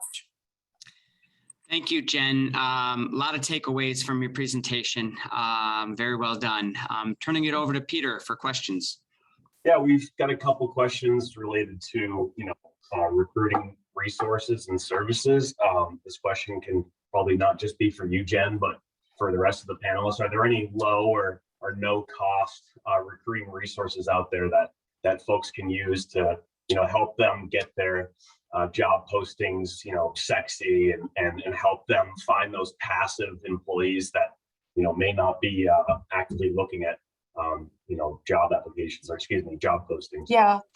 One thing that we at KMA, we're really evaluating how we've been doing our job postings and really trying to make them concise. So something as simple as looking at the job postings that you have out there. Are they attractive? Is it the right title? Just making small changes can be very helpful. You can even Google a job posting for, a driving position. Has somebody else out there done something really creative? And I'm not saying to steal that, but you can really take a look at what some other people are doing if you need some help on creativity or some trending words. And there are free posting sites. There are also different versions of a budget that you can use on sites like Indeed. But again, really kind of evaluating, is it worth it to pay a little bit more for that service, because you then have the ability to search resumes, not just wait for people to apply to your job. You will actually have the opportunity to seek out applicants. Great. Thank you, Jen. That's all we had for questions, Kevin.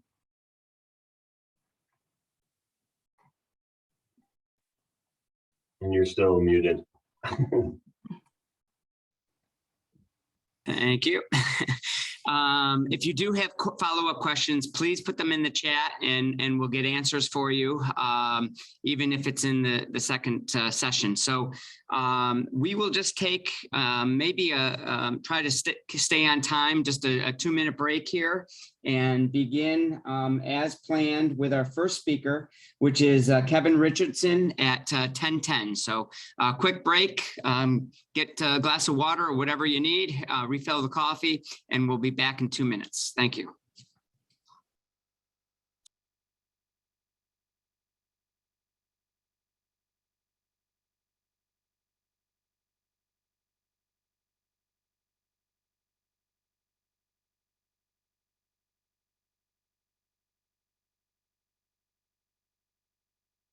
You know that you can pay your bill online? Casella's ePay is the fast, convenient, and free way to pay your bill. Just go to casella.com/billpay today. Thank you for your patience.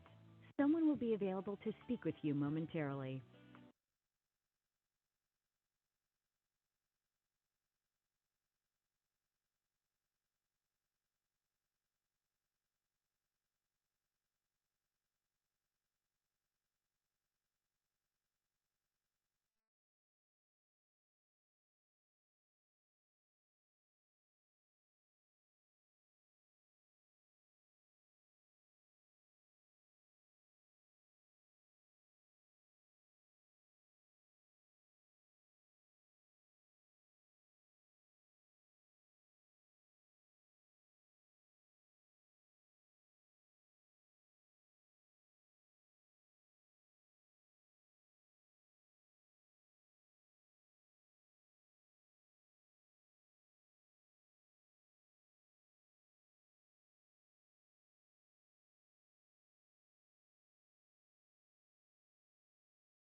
Okay, we have, getting back into it here, we have 6 speakers to go on our program today. I hope that you are learning some new things to take back with you when it comes to recruitment and retention. So our next speaker is Kevin Richardson, Project Manager for the City of Rock Hill, South Carolina. Kevin developed a CDL apprenticeship program and will be presenting on changing the status quo, how apprenticeships can help fill your vacancies. I actually was reading an article in one of the trade journals recently, and I was reading one of Kevin's articles, and I was just so impressed with what he had to offer in that article that I ended up calling him up. In today's world, you can do that pretty quickly. And I said, Kevin, you got to speak. And so here he is. Please join me in welcoming Kevin Richardson. Yeah, thank you, Kevin, and good morning, everybody. As Kevin said, my name is Kevin Richardson, and today's presentation is going to be on changing the status quo. So a little bit of background about how we got here. In 2017, the Federal Motor Carrier Safety Administration, that's part of the Federal Department of Transportation, published new rules and guidelines talking about how we needed to basically build a core curriculum and behind the wheel training requirements to become effective. Originally, it was in 2020, but as we all know, the pandemic happened. So they delayed that new effective date until this month, actually. It started on February 7th of this year. So now you can no longer really go to DMV locations and just get the driving book as you used to and study for the test and take somebody else's truck and go and take the test on your own. Now you have to actually go to a formal class setting that's been approved by DOT and by the state's DMV to actually get your CDL license. Okay, so with that said, initially I was in Virginia Beach when I learned of this in 2019, and we noticed that we had a lot of high turnover rates and vacancies within the department that I'll show a little bit later in one of the slides. So that caused me, as some of the other presenters said earlier, to start to think out the box of how we could really tackle our vacancies. At the time, Virginia Beach was and still is the largest hauler in the state of Virginia. They currently service over 132,000 residents a week. I'm sorry, 124,000 residents a week, 32,000 residents every day. So with a workforce of about 150 people, they were averaging about 22 vacancies a month. Okay. However, first and foremost, I'll talk about what we're currently doing here in Rock Hill, South Carolina. Rock Hill, South Carolina currently has a servicing residency of roughly about 21,000, which averages about 5,300 to 5,400 residents per day. The way that we shaped this program here, we took a 3-pronged approach. One, to select, hire, and train and retain people through a 6-month systemic process, utilizing, sorry about that. No. Utilizing our local community colleges and utilizing some of the federal monies that's come through COVID means and ARPA as well. And then providing those individuals with CDL licenses and getting them to stay with us for the long term. This actually shifted our hiring practice and what we looked for in terms of employees by looking for people with non-CDLs and the ability to get a CDL. And we truly focused on what soft skills were in terms of making sure not just that they were able to get a CDL, but that they were going to be a right fit for our culture and workforce and what we needed them to do. So we really focused on what kind of work ethic that we saw them demonstrate at the interview table, and what kind of fit do we think they were going to be with our current workforce. So we looked at basically 3 real ways about looking at this apprenticeship program in this version. And I showed this training options because we had a couple things on the table. So one, we worked with our local technical college, York Technical College, and they currently offered a Class B class setting where they offered 16 hours of permit training which was to result in getting the CDL permit, and they're already licensed through both the state and the federal. And that was about 50 hours, as you can see on the slide. And then their classroom curriculum, and they would go to behind the wheels training. So that totaled about 20 hours. And as you see, 10 hours of driving in a known driving course, and then the rest of the time was both daytime and nighttime driving. Okay, and then they got 10 hours of review prior to going to the test. Excuse me. At any point that the instructor didn't feel like that student was ready to test, we would not schedule them for a test. So that way we ensured that there was maximum pass rate when the student was ready to test for their license. Okay, the second option that York Tech offered was a Class A license, which we know based on the new regulations is going to be probably the most popular of options, considering that students are typically paying us out of their pocket when grants are available. So that's a little bit lengthier course, totaling in about 4 weeks, but it's kind of the same setup as the Class B, just more intensive because you're doing the fifth wheel and the kingpin. Okay, and then the third option, which I'll talk about a little bit later in more detail, is the Virginia Beach option, where we actually looked to do all of these things in-house and do them ourselves.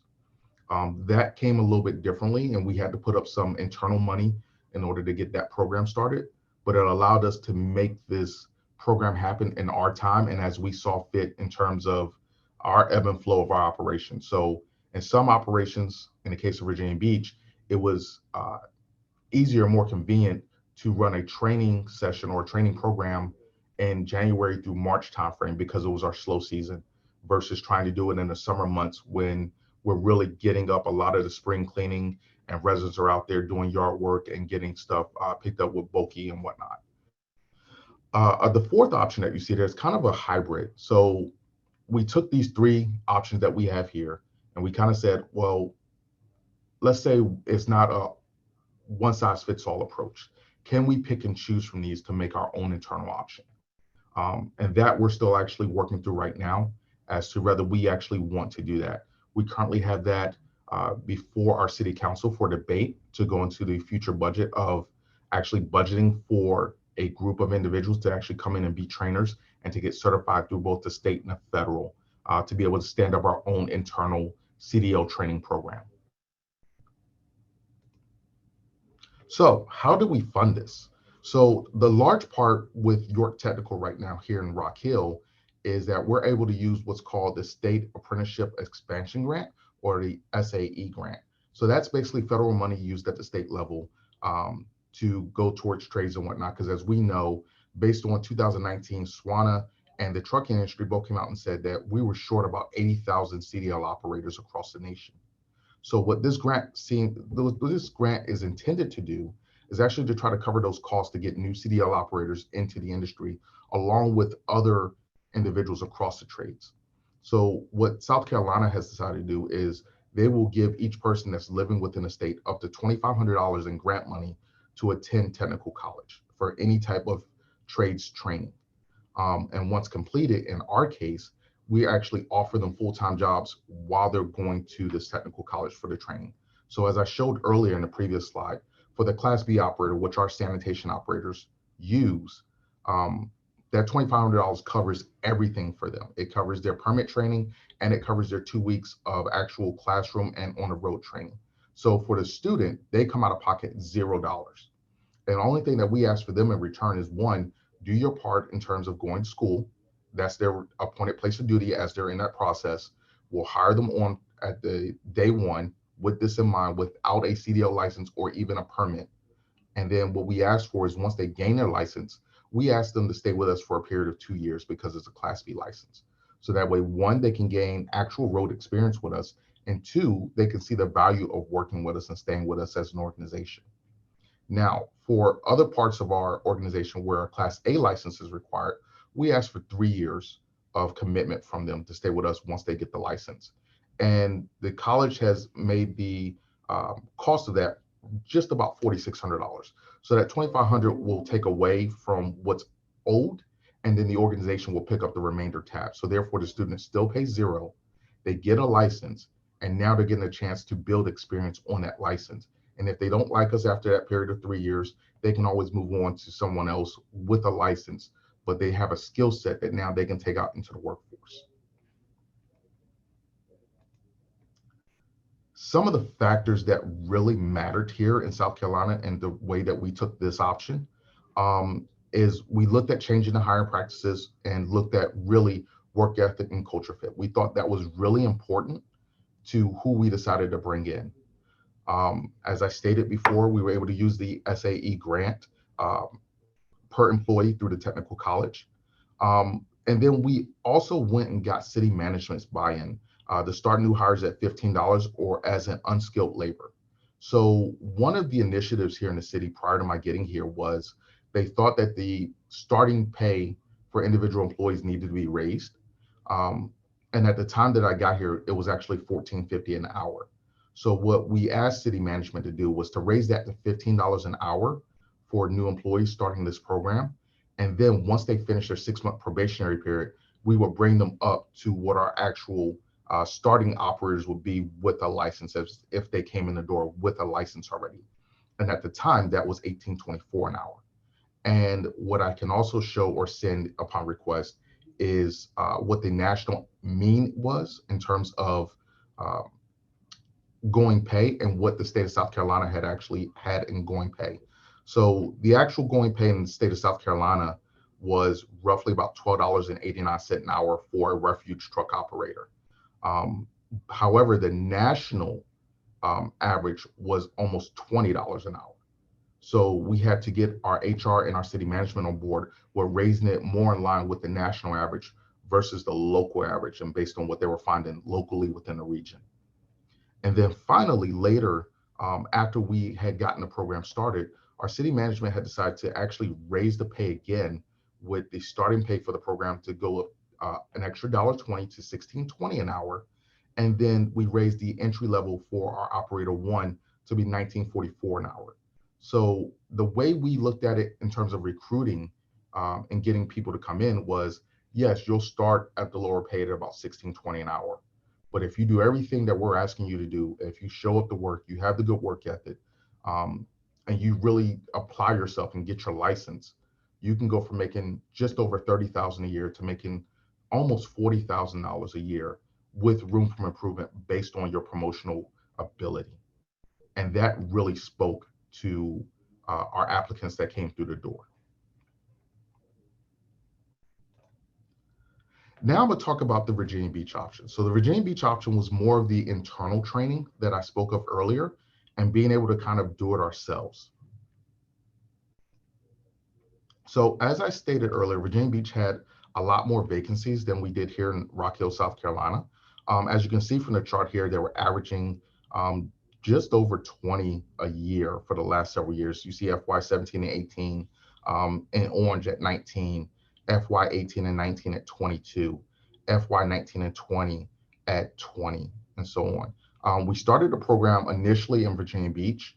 I created the program in FY 19 and actually implemented it as the pandemic was just starting to hit. So our first group, as I'll show in a couple slides, we actually had gotten almost 90 applicants the first week we actually put this together and sold it. And we were able to dwindle everything down from there. The internal option with Virginia Beach, what makes this different is that we had to have trainers that were trained and approved by the DMV. We had to register the program with the FMCSA, which is the federal arm. We had to build a classroom curriculum for actually training in accordance with the new standards. We had to build the behind the wheel training and indicators of what success would look like for the student as well as for the instructor as well. And then we had to align and understand that each instructor was now going to be responsible for training at least 10 employees every year in order to maintain their certification status as a trainer through the DMV and through the federal. And then we also had to understand individual states' requirements. So with that, understanding that every state and what they required for their DMV or for their CDL operators was just a little bit different and slightly off what the federal required. In this program, we required that the employees either already came with the permit, which made them highly sought after, or they had the ability to get the permit. And we spelled out in our recruiting efforts what the permit will require and the time frame that we will require them to get it. In which case, part of our program there was to actually walk them through and get them to study for the program and show them what was needed to be known for them to be able to take the test. When we started it and we ran three classes prior to my departure from there. All three classes had 100% first time success rate when taking the test for both the permit and for the license, based on our diligent efforts and getting them prepared for taking the test. Additionally, we put in places no-goes in terms of if they were on a driving course, if we didn't feel that that particular employee wasn't safe enough to be able to drive live and on the road just yet, or that they needed additional training, we actually kept them from going on the road as a safety measure. So the instructor had to approve each employee being able to drive live on the road before we actually let them go out in our trucks outside of our compound. And again, we had to no-go assessment prior to actually scheduling them in the system to be able to take a test. As I mentioned, we did 3 classes prior to my departure from Virginia Beach. As you see over on the far left, we posted it on a Thursday. Within a week, we had 89 people apply for the position because it was something that the region just had not seen before. So it was fairly new and kind of out of the box thinking. We dwindled that down to about 20 to interview. We selected 14. We lost a couple due to our background checks that were required by the city and the state. Of that, 11 graduated and 9 were still employed with the city. Overall cost for that, it took us about $30,000 to actually in funds in order to build the curriculum and to get everything approved. The second class, which happened in FY 2021, we had 39 apply. Within 2 weeks, we interviewed 20, selected 8 based on our current vacancy count, and then all 8 graduated. All 8 are actually still there in the city as well. And then for the final class, which happened spring of last year, 40 applied within 2 weeks. We interviewed 21, 6 were selected, and 6 graduated, again, based on the vacancies at the time. So we were actually able to really cut down our vacancy count and to keep longer term employees because we were actually able to utilize both social media and our local contacts to get the word out that, hey, we were looking for people to come into this apprenticeship program, pay them for the apprenticeship, and then based on their performance and behavior and being able to graduate from the program, to actually offer them full-time employment thereafter.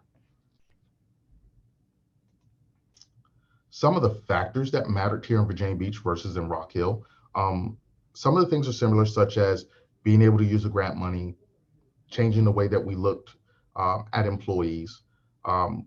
We already had in-house instructors, so some of that groundwork prior to was actually just getting them certified via the DMV and via the federal FMCSA. Students in the program, unlike the program in Rock Hill, students there in Virginia Beach came in as part-time employees with no benefits.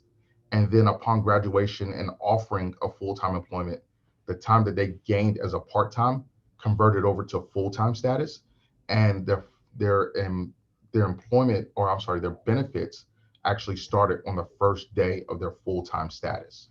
So any vacation time they gained in part-time status, they were able to keep and roll over, but the benefits would start upon the first official day as a full-time employee.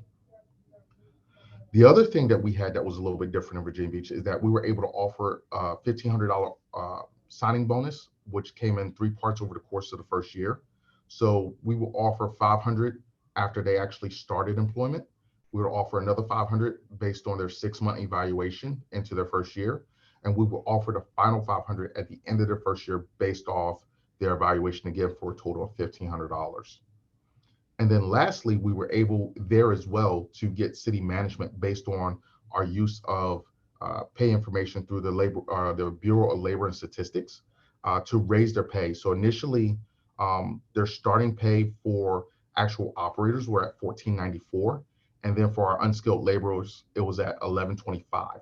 And what we did was when we started the program, we said for apprentices coming in, we would raise that from $11.25 to $12.50, and then have them go up to $14.94 upon completion of the program. What we got city management to do After they saw the true success of the program, one, they expanded it throughout all CDL and trades within the city. But they raised the starting wage for the apprenticeships from $12.50 to $14.21, and they raised the entry-level operator from $14.94 to $16.49. And that concludes my presentation, ladies and gentlemen. At this time, do you have any questions for me? Thank you, Kevin. No questions have come in, but I thought this was really interesting. You use the incentives, and you have a program that kind of weeded out the applicant base for you, and put the onus on the applicant to do well and earn the position. I thought that was interesting.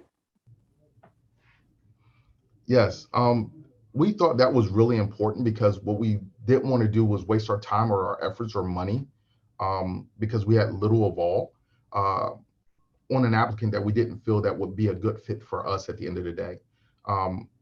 In the case of Virginia Beach, we had a temporary labor force already in place that was helping us through our leaf seasons and our heavy seasons.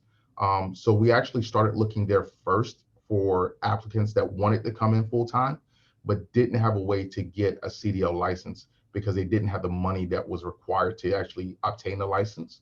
So they saw this as not just their way into the city, but they saw it as the fulfillment because they wanted to stay with the city long term, but just didn't have a way to get in. So being able to offer that, it established a foundation of loyalty from the employee to stay with us because we invested in them, and they actively saw the investment, not just through the offering of the opportunity, but through the actual training that we were providing them. Oh, that's great. I don't have any questions that came in, so thank you very much, Kevin. Thank you for having me. Yeah, thank you, Kevin.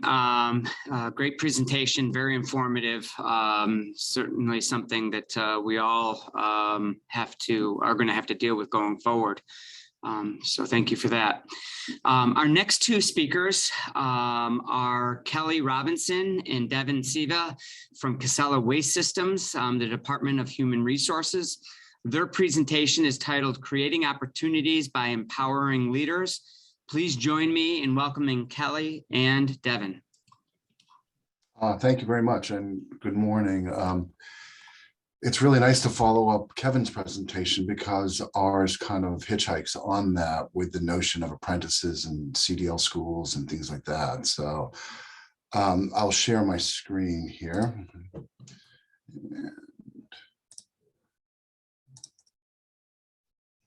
let's do this. So to give a little background on Casella Waste Systems, Casella has just over 3,000 employees in 7 states. We have about 200 locations, so we're highly decentralized, made up of a lot of acquisitions over the years. We have 50 hauling divisions with just over 1,000 drivers. So this particular subject matter is extremely important to us. What we're going to talk about is just the general concept of talent management and how does it relate to sourcing, recruiting, and retaining employees. Really, the idea of empowering leaders is critical to us. We see ourselves as an HR team as being somewhat a consultant group. We don't have a large field presence. So a lot of what we do is we do focus in on talent management processes.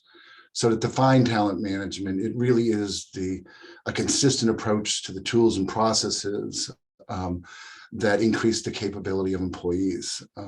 But in its most fundamental sense, it's really providing tools and processes to empower managers to have conversations with their employees about what are the opportunities that exist, what are the skills that are required, how to get ahead, and what their future looks like, and making a commitment to it. So really our goal is to give tools to those managers so that they can have conversations with their employees and make commitments to them about their future. And I know that's sounds kind of conceptual. So what I'll do is I'll kind of synthesize that down to what does it really look like? So to us, over the last several years, we've been building career path programs.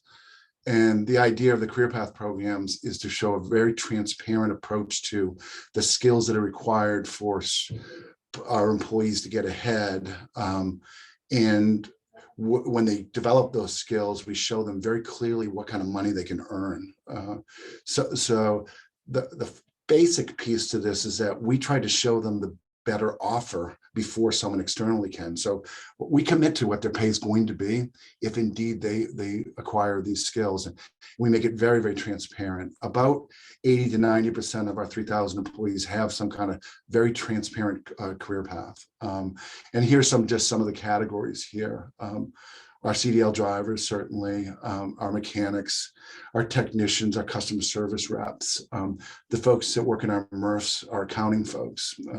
And then we have a very robust management training program. So we'll take people in the ranks who are interested in becoming management, or we'll take folks externally, quite often they're military, may have been some leadership in a military background. And we will train them in a year training program to make them operations managers, maintenance managers in our finance department. And human resources is a big part of creating those tools.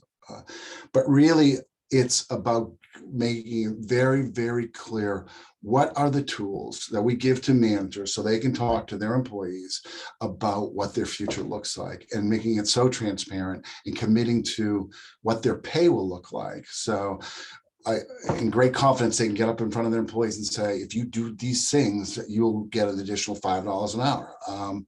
And we constantly reiterate that and build programs to make sure that they can talk about that. So that's not only a retention tool, it's also a recruitment tool. But the challenge, like most people have talked about, is there aren't a lot of skilled people out there. So we started to, one of the key components, or the entry part of this programs, are the notion of apprentices. So I'm going to let Devin talk about how we took the concept of an apprentice and used that to our advantage in order to increase our applicant flow. So Devin, why don't you take it over here? Yeah, sure. Hi, everyone. So yeah, as Kelly said, it was back in early 2018, and I was working with one of our managers in our Western New York location in Elmira, New York.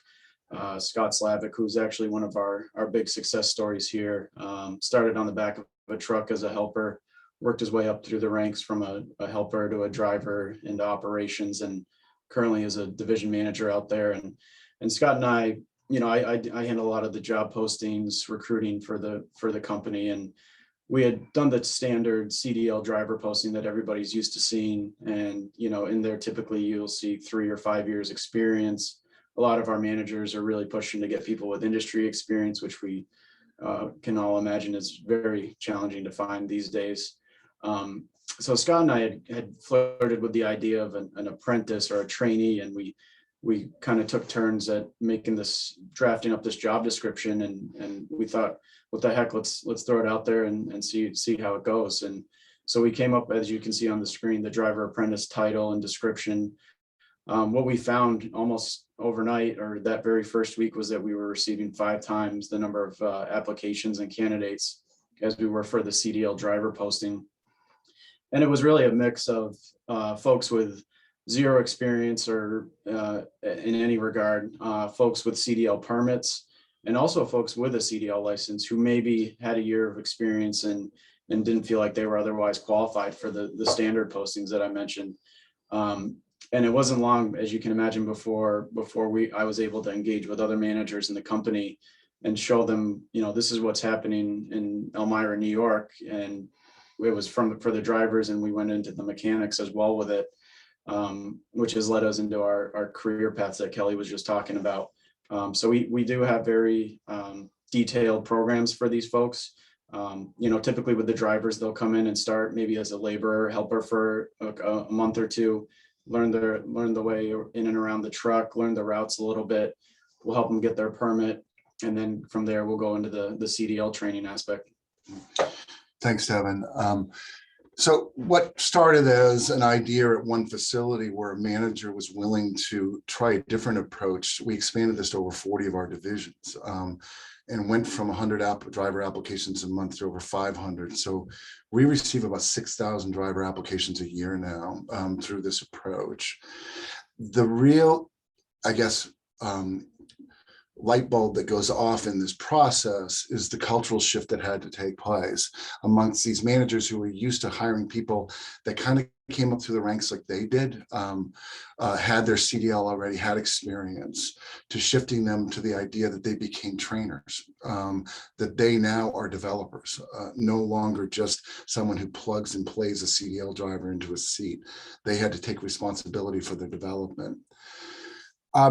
We had this large applicant flow, and if John Casella is the founder of our company, came to me and said, listen, I want this idea of drivers, apprentices, and the trade industry and the Casella name in every school in the Northeastern United States. And so I want everybody to know that college is not the only option, that Casella driving is certainly an option. And so I thought about how to approach that. So I went to the people who are kind of experts on doing that kind of recruiting. So I went to the military and I talked to some military recruiters about what was their approach on getting students out of high school to join the Marines, for example. And so I talked to one person and he said, yeah, I have a lot of experience in this. I was able to get over 2,000 high school students into the Marines. I said, that's exactly what we want. I mean, is to get these high school students to think about driving. He said, and I would take them aside. I talk about a career in the Marines, and then I'd send them to boot camp. And so I went, oh, wow. So I went back to John Casella and I said, we don't have a boot camp. So this is a great idea, but we can't just thrust these apprentices on our managers and hope they survive. So what we did is we built a CDL school. So we dedicated the building. We got trucks dedicated to our training center. We built a parking lot that was large enough to support a CDL driver's school. And I won't go through all of the details of this, but a couple of years ago, we cut the ribbon on it. I'm not even thinking about what the federal guidelines were going to change. It was really about this was the necessity that we had. And in 2021, we had 45 graduates go through that school. All except for one got their CDL first try. 6 of them were females. So this opened up doors for another type of driver. And since then, we've only lost one person. It is the highest retention rate we have of any position in our company are the apprentices that go through our CDL school. Now, this is much bigger than 45 students going through. We've actually gotten over 100 folks their CDLs through this program. But through our school specifically, we graduated 45 people in the last year. Devin wants to remind me that, yeah, why don't you tell them, what else do we do for these people? Yeah, it's in addition to obviously the training at the school and the hands-on work there, we make it really more about an onboarding experience for them into the company as well. As you can imagine, a lot of them probably haven't been with us too long, but we have our home office headquarters here in Rutland, Vermont, which is 5 minutes from the school. So typically we have, guest speakers from senior management go over and meet the folks and chat with them a little bit. We'll bring them to the office. We take care of their lodging, their meals, and give them tours of the different facilities and locations in Rutland as well. So it's, in addition to the training, it's really important to make sure they understand our culture and show them how much we value them and what a great opportunity this is for us to be able to support them, which in turn, as you can imagine, and Kelly talked about with the turnover, really builds the loyalty with those folks and us investing in them and their careers here. So that's kind of the focus on our CDL aspect, but we look at careers across all parts of our organization. So just one last slide. We give other tools to our leaders to keep their people and to recruit people. We do real-time market wage analysis, so it's not a survey. We know what drivers get paid in every one of our geographies. Our managers come to us and say a local person down the street is paying this amount. As an HR function, what we do is we validate that. Then we empower them to implement that. Then we hook up our finance department with them to show them how to pay for it. So the trick is not raising pay. The trick is really paying for it, right? Making a good business decision. We publish a monthly scorecard, which shows the vacancy rates, the applicant flow, the turnover, the starting rates of all of our facilities. So those 50 divisions, they all see what each other pays and knows that this one down the street is paying this amount. And then if we see a particular facility, for example, there's increasing turnover, their performance evaluations aren't being done on time, we see a large vacancy rate or a growing vacancy rate, we will look at their base pay and then make recommendations on how to improve that and other programs that they can do. We have a really robust talent acquisition system.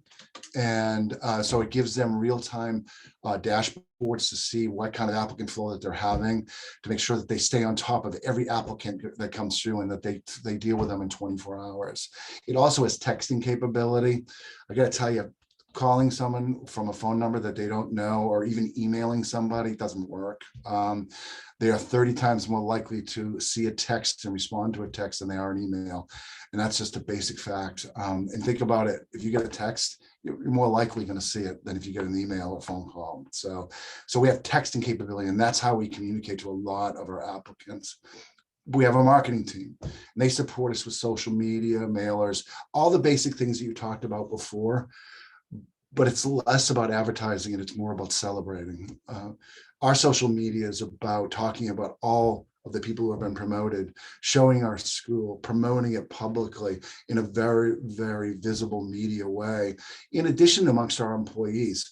So the ads and all that, that's good.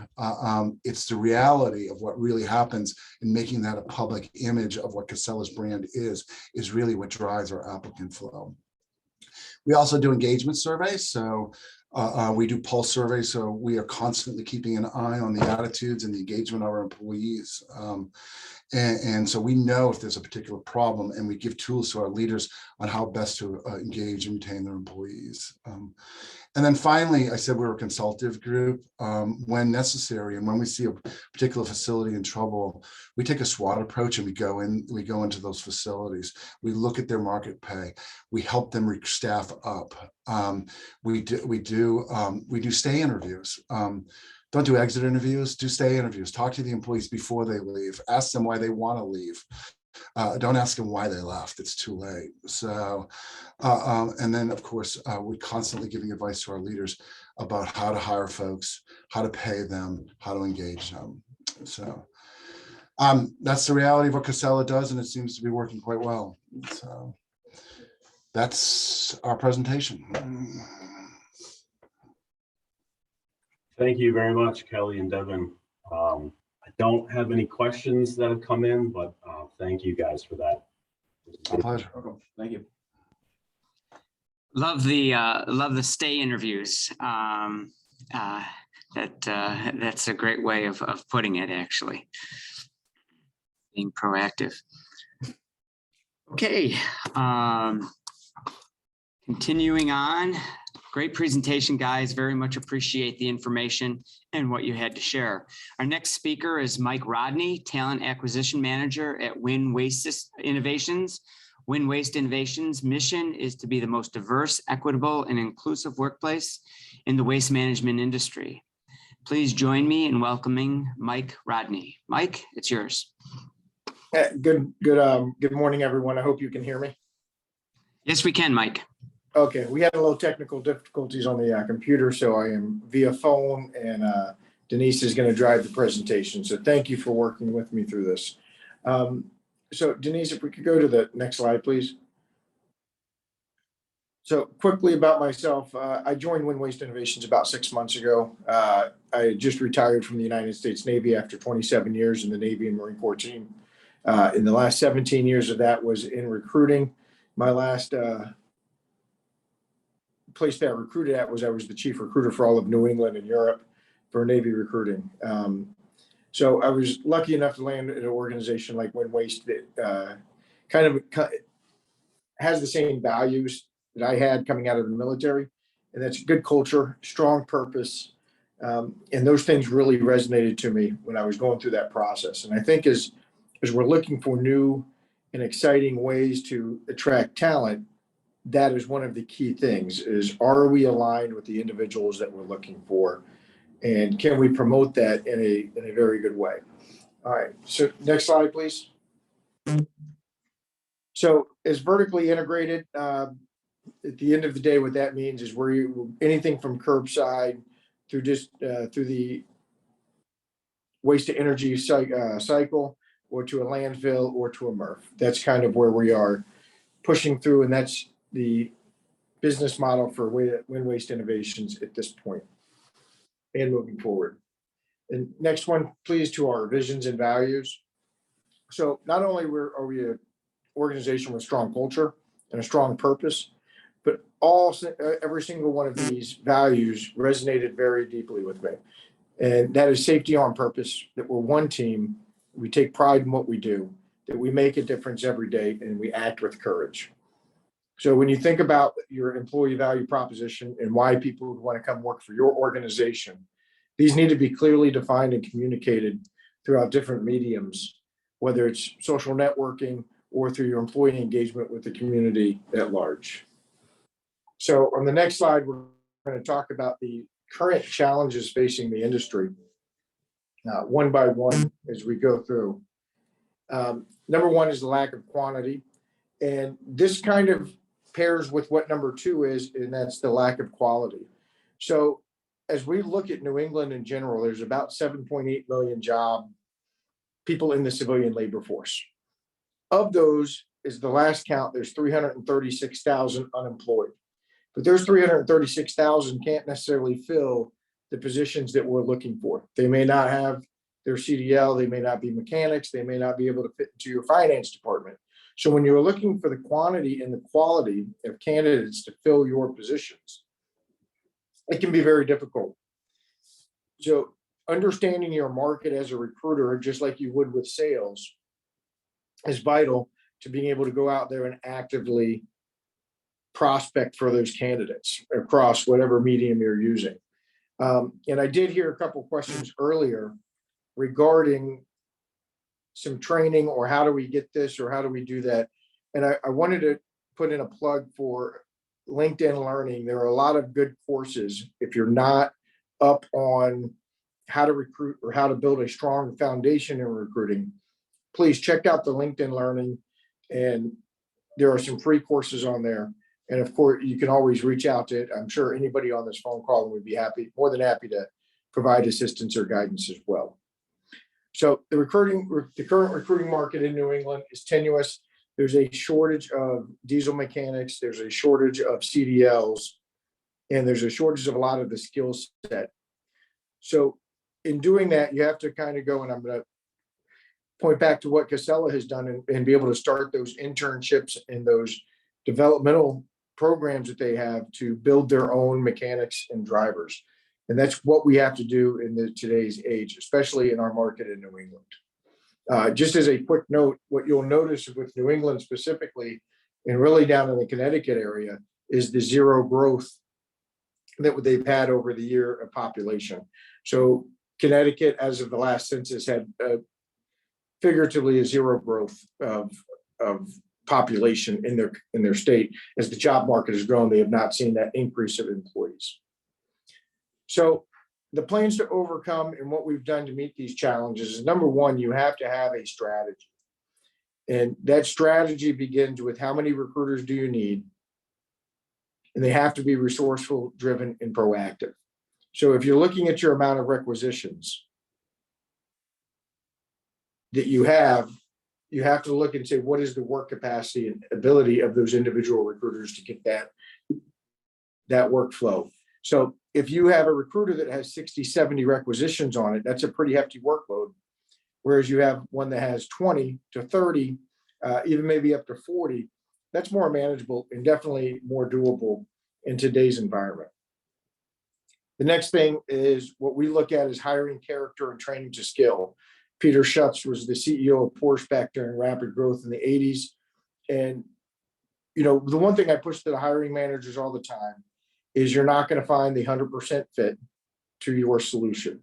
You may find the 70, 80%, but if the candidate has good character and their demeanor is good, their ambition, you can hire that and train to it and develop your own inside your organization. So bringing in the young talent and represent the values of the organization, that is vital to the growth of your company, is getting those young people in your organization and moving up through the ranks and promoting internally. To be aggressive in recruiting strategies and willing to change course. You know, when I lean back to my military days, there's always a route or a way that we're going to go, but we never know what's going to happen as we're planning towards that goal. And if you're not willing to change course, if you're too married to the decision that you've made, you may just end up continuously going down the wrong course. So paying attention to your KPIs, understanding where you're at, understanding where you're moving to, those things are very important for the growth and the development of your recruiting team. We've heard the post and pray method. Although post and pray is still a method that's out there, I would say that is not the most effective. In fact, what we have found is about 33% of our new employees are referrals from current employees. And then we're driving about 20% based off of people going straight to our website and applying. What happens is when they drive straight to the website, those people are coming from one person or another. That's either coming from your social media, it's coming from an employee and they just didn't mark it down as employee, or that they've seen your brand and you have some brand recognition somewhere. So the way that Win Waste is looking at it is we have about 50% of our new hires are coming from our employees or from proactive things that we are doing to get brand recognition in the greater New England area. And then strategic partnerships in the communities, whether it's community service or sponsoring different events, going to different colleges. This will help build that relationship with the community. And I forget who said it earlier in today's thing, but if you are known in the community and you have brand recognition, you're more likely to get people to apply for your roles and your positions. And that is a very, very true statement. So next slide, please, Denise. All right. So the second part is what we've done is build a foundation for the organization based around talent. So our CEO, Bob Boucher, as we did our last annual leadership conference, put up a slide, and the foundation of our organization is talent acquisition and talent development. If you do not have good talent acquisition and good talent development, and you're not bringing good talent into the organization or building it, then your organization is going to become weaker. It's much like the structure of a whole. So again, when we go back to hiring young people who have the drive and treating them well, understanding that culture is a competitive advantage. Glassdoor, Fishbowl, just Google in general, Facebook. These tools are out there for everybody to see.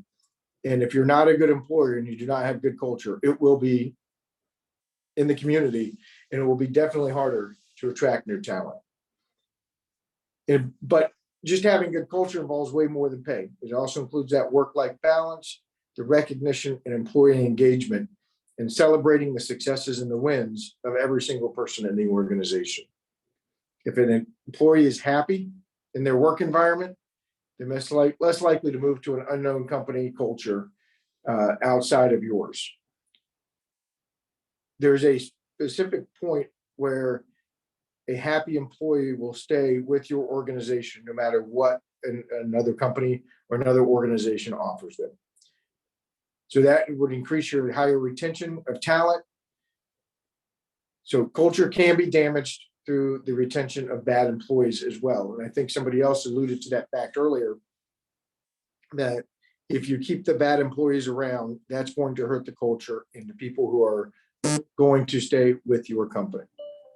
So as an end note, invest in leadership and management development, invest in your employees, invest in the company around talent, and make sure that you have a good, strong structure across your organization for talent development and talent acquisition. Everybody at your company, everybody in your area, everybody that you come in contact with is a recruiter for your organization and can bring talent in. believe that's all the slides.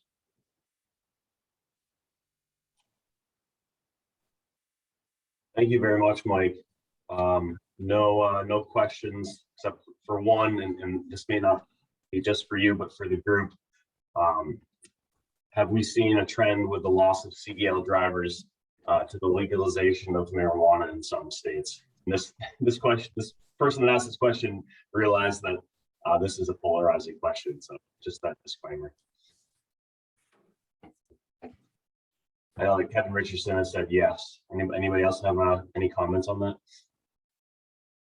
This is Kelly Robinson. We've not seen an appreciable change at all as a result of marijuana. A CDL driver knows what the federal regulations are. They're professional around that. We've not seen any significant change as a result of legalization of marijuana. Great, thank you. So for my answering that question, it comes from the stance of when we look at apprentice to come in. The last gentleman was correct in terms of actual CDL operators. No, we have not seen a substantial change, but in terms of apprentices trying to become CDL operators, that is part of our weeding process, because we explain up front during the interview process that you cannot smoke marijuana because it's federally still against the law. So we do see some weeding out in that process in terms of candidates. Thank you. I don't have any other questions, Kevin, so. Okay, thank you very much for that presentation, Mike. Some additional great takeaways from that. Our next speaker is Randy Duvall, Training Coordinator for the Maine Motor Transport Association. The title of his presentation is Go Your Way. Please join me in welcoming Randy. Randy, you're on. All righty. Good morning, everyone. Appreciate the opportunity to be here. As I said, my name is Randy Duvall. I'm with Maine Motor Transport Association. I've been here 14 years. I'm a training coordinator for them. What I do is safety and compliance to basically make sure drivers and companies are safe going up and down our highways. So what this presentation is that you see here, our message is with this whole thing is to take it to high schools. And we're trying to get this message out, and you'll see where we go after I go down through each slide. But we're basically starting off here is, does somebody really want to be a passenger along for the ride, or do they want to be behind the wheel and basically be in charge? So this is our message moving forward. So who are we? We are a truck association. We've been around since 1946. We represent the trucking industry. We are basically ran by truckers for the trucking industry in so many ways. The programs that we actually have here for the drivers or technicians, we have a boatload of programs that we do on an ongoing basis. We also provide professional assistance with a drug and alcohol program that we have for the trucking industry. We have an employee benefit program for smaller companies that can't go out and get insurance for health insurance, that we actually have that for our members. We also have like a discount toll program. So we know that the smaller trucking companies cannot compete with the larger ones paying and getting discounts out on the turnpike.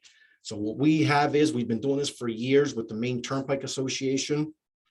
We're able to get our members to come to us, and we write a check for the Turnpike Authority, almost $500,000 every month. So we can pass these savings along to somebody that's only got 1, 2, or maybe 20 trucks that can't compete with people that's got hundreds, if not thousands. So that's who we are. That's what we do. And that's what this program here is all about. So what we've done is we've hired a marketing group. We are not people in the marketing business. We're in the trucking business. So we've partnered with a group down in Portland. We've compiled a lot of different things of what this industry is all about, and been working with these folks to try to get this message out there. It's out on our social media. I'll cover all that later. But what we're trying to do is work with them to ask them questions. What can we do to try to get younger folks involved in the trucking industry? We know that's why we're here today, but that is our ultimate goal, is to go to the high schools and talk to them and give them some interest of what the trucking industry is all about. We know everybody's already said we got a lack of people and lack of professionals. We know that the median age here in the state of Maine, people are going to be retiring. We already know that. This is a problem with already having a shortage as it's in place now. So these jobs that we're going to talk about, that most people have been talking about through the morning, these are full-time jobs. This is not a part-time thing for a couple days a week. These are full-time jobs that are going to be available if we can get people to come into the industry. This particular photo that's right here, we showed this, the full story's out on our website. This is a young fellow that got a CDL. He's only 30 years of age, and you can hear his story out on our website. And we use this to show that he's only 30 years of age, had a CDL, and now he went out and bought himself a truck. Shows you that the possibilities are endless of what somebody truly can do, whether they want to do it on their own or go to work for an actual company. So this is what our message is of what we're trying to get out. We know if they get their CDL through the high school, for all practicalities, that is a free thing for them. I know nothing's free in this world, but there's no out of money pocket for the students. So what we're trying to do is compare that if you go to high school, you get your CDL, nobody can ever take that away from you moving forward, to compare the fact, do you want to go to college?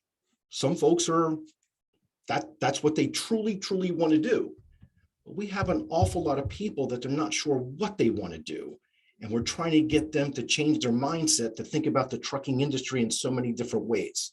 So the question is, do you come out of high school, get a job, and I'll show you some stuff here in a moment, and no debt, or do you want to go to college and have the debt? So you got to weigh out the factors of what somebody's mindset really is and what they want to do. And that's what we put this program together to give them a couple choices, if nothing else, something to think about. So what we try to do is get this message out to the guidance counselors at all the high schools to see if we can work with them to see what's going on. So all this stuff right here, obviously, if we're behind the wheel, whether you're local or wherever the case may be, your windshield is your office. And that's the message that we try to send out there. All this technology, so whether you're a driver of a truck with all this modern technology that's inside of that, or maybe a technician with all the computer stuff, you need to know enough to be dangerous to operate all of that stuff as well. Or do you want to just be somebody that maybe is loading and unloading trucks? The environments are endless. Or working in an office. Do you want to be a safety personnel? Do you want to be a dispatcher? Whatever the case may be, that it's not just about driving or working on the truck, that the possibilities are absolutely 100% endless. So these are the messages that we try to get out. Do you want to be local, run regional, be a technician, turn some wrenches, work on a dock, loading or unloading, or that office support? All of this stuff is all broken down on our website of Go Your Way. That is our total message that is out there. And we have all of these broken down of different categories of what the outcome would really be of giving a defined answer of what a regional or over-the-road truck driver, those types of things are as well. So this one here is huge. Listen to everybody talk here today. This is why we're here. But 1 out of 16 jobs is in the trucking industry. This 5,300 trucking companies in here in the state of Maine is a huge number. I think most people that are here today truly understand that the vast majority, almost everything that we use or need, or whatever the case may be, does move by truck, which is a very significant number of what we're talking about here of trying to get people into the trucking industries for all facets. And then the bottom one there, that's a massive number for what's being paid here for wages just in the trucking industry. So what we try to do is get this message out there. Now, this is a national thing in front of these young students to say, here's the possibility of what you can actually make. Now, keeping in mind, we didn't make this stuff up right on the bottom. This came right from the Department of Labor here in the state of Maine. And then give the comparison. Do you need a college degree for this? No. So we're giving them that choice for somebody to think about. Is my mind made up to go to college? Maybe so. Or do I get a CDL? I may or may not use it moving forward, but once I get it, they can't take it away. And on the job training, are we going to need that? Yes. No matter what you do, where you go, there's always going to be on the job training of some sort. But look at the number there, 80,000. That's what they are projecting, that we have a shortage of just drivers. This is nationwide now, 80,000 people. So our message is trying to get out there to get this information in front of these folks through the guidance counselors to see if we can change some mindsets. This is just Maine alone. So we try to give a comparison is what is out there, depending on what you want to do. Obviously, it depends on who you're going to work for, but these are an average. So trying to put these numerical numbers out there to say, you come out of high school, you have a CDL, these are the possibilities of a salary that you can actually make, and you've got no debt to incur moving forward. What we've also done is trying to get this message out here. This next segment is just a quick little short video. We had the news center came to our facility. They wanted to ask some questions. So my boss got out there and just to try to get this message out there to everybody. So they did a quick interview, and I'll show you that very quickly. Later kind of world we live in, the demand is higher than ever for truck drivers. There's a nationwide shortage. That means ticket prices could go up, passing the cost on. Companies are so desperate for drivers that they're offering aggressive incentives. Starting salaries, for example, might surprise you, and that has some people capitalizing on a career change.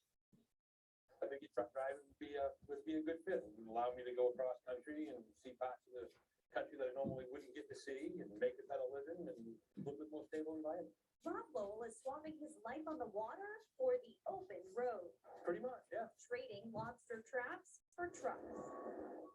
Former fisherman is enrolled in a 5-week training course to get a commercial driver's license. The fact that it's in demand is the first job, I think, or job opportunity that I've ever experienced where people are actually actively pursuing you rather than you going out actively pursuing a job. There's a lot of demand on freight, so this isn't going to end anytime soon. Maine is no exception to a nationwide shortage of truck drivers. Overall, the industry is short an estimated 80,000 drivers. And according to the American Trucking Associations, that shortage is expected to increase to 200,000 drivers 7 years from now, in part due to an aging workforce. This is going to be a consistent challenge. Transport Association's president says this week, though, there's new hope, thanks to proposed legislation introduced to Congress, the Drive Safe Act, backed by Senator Angus King. That's going to allow younger drivers under the age of 21 to drive in interstate commerce. Right now, they're able to drive in intrastate commerce, so they can drive anywhere from Presque Isle to Portland, but if they're under 21, they can't drive from, say, Kittery to Portsmouth. Not to mention, corporations desperate for drivers are offering decent incentives, thousands of dollars in sign-ups, starting salaries range, but in Walmart, for example, drivers can earn an average of $87,500 in their first year of employment. And all that is what grabbed Rob Lowell's attention. He's switching gears and ready to hit the road. It's amazing.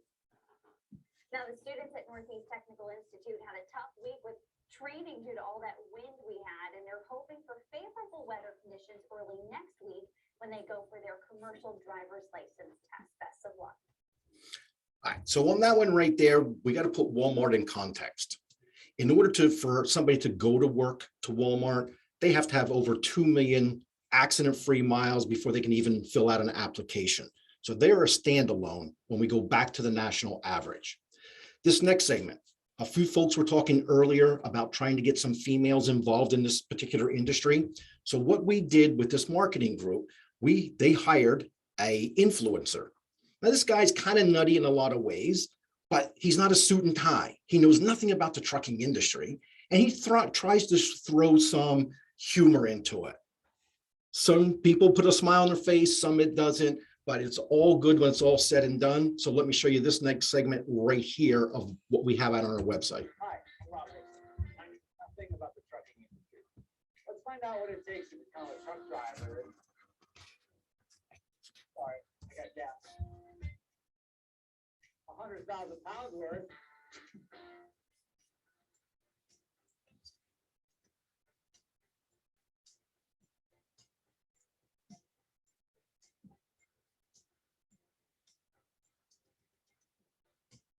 This is Haley White, one of the youngest female hazmat drivers, not only in Maine, but in the US. So Haley, why be a truck driver? Didn't originally know why. I decided that I wanted a license to have, and the second I got behind the wheel the first time and actually drove it, I fell in love with it. One of the things that I admire about you is that you're a trailblazer for women in this career. Honestly, I consider myself lucky that, you know, the job that I have and the people that I work with are all fantastic, and I'm very thankful for the amount of women that I've met and spoken to that have been doing this for 20 years that, you know, came before me when it was really, really difficult, and that it has gotten easier over time. It's a hard skill to master. If it's something that naturally comes to you, it's gonna be easier than somebody that doesn't naturally come to, but I think it's a learnable skill no matter who you are. What are the things that you do on your trips here? You listen to satellite radio, you do audio books? Yeah, I'm definitely big into audiobooks and podcasts. That's one thing I like to learn. I'm always learning. Always learning. Yeah. Yeah. Thanks so much, Haley. Really appreciate it. Yeah, no problem. I enjoyed having you guys out, showing you around a little bit. Safety is the key test in this industry. So let's talk to someone who epitomizes safety that you'll be really impressed. We're here with Greg Tennessee, and in order to be a good truck driver, you not only have to be adventurous, passionate, have drive, but you got to be above and beyond in terms of safety. Yeah, this is true.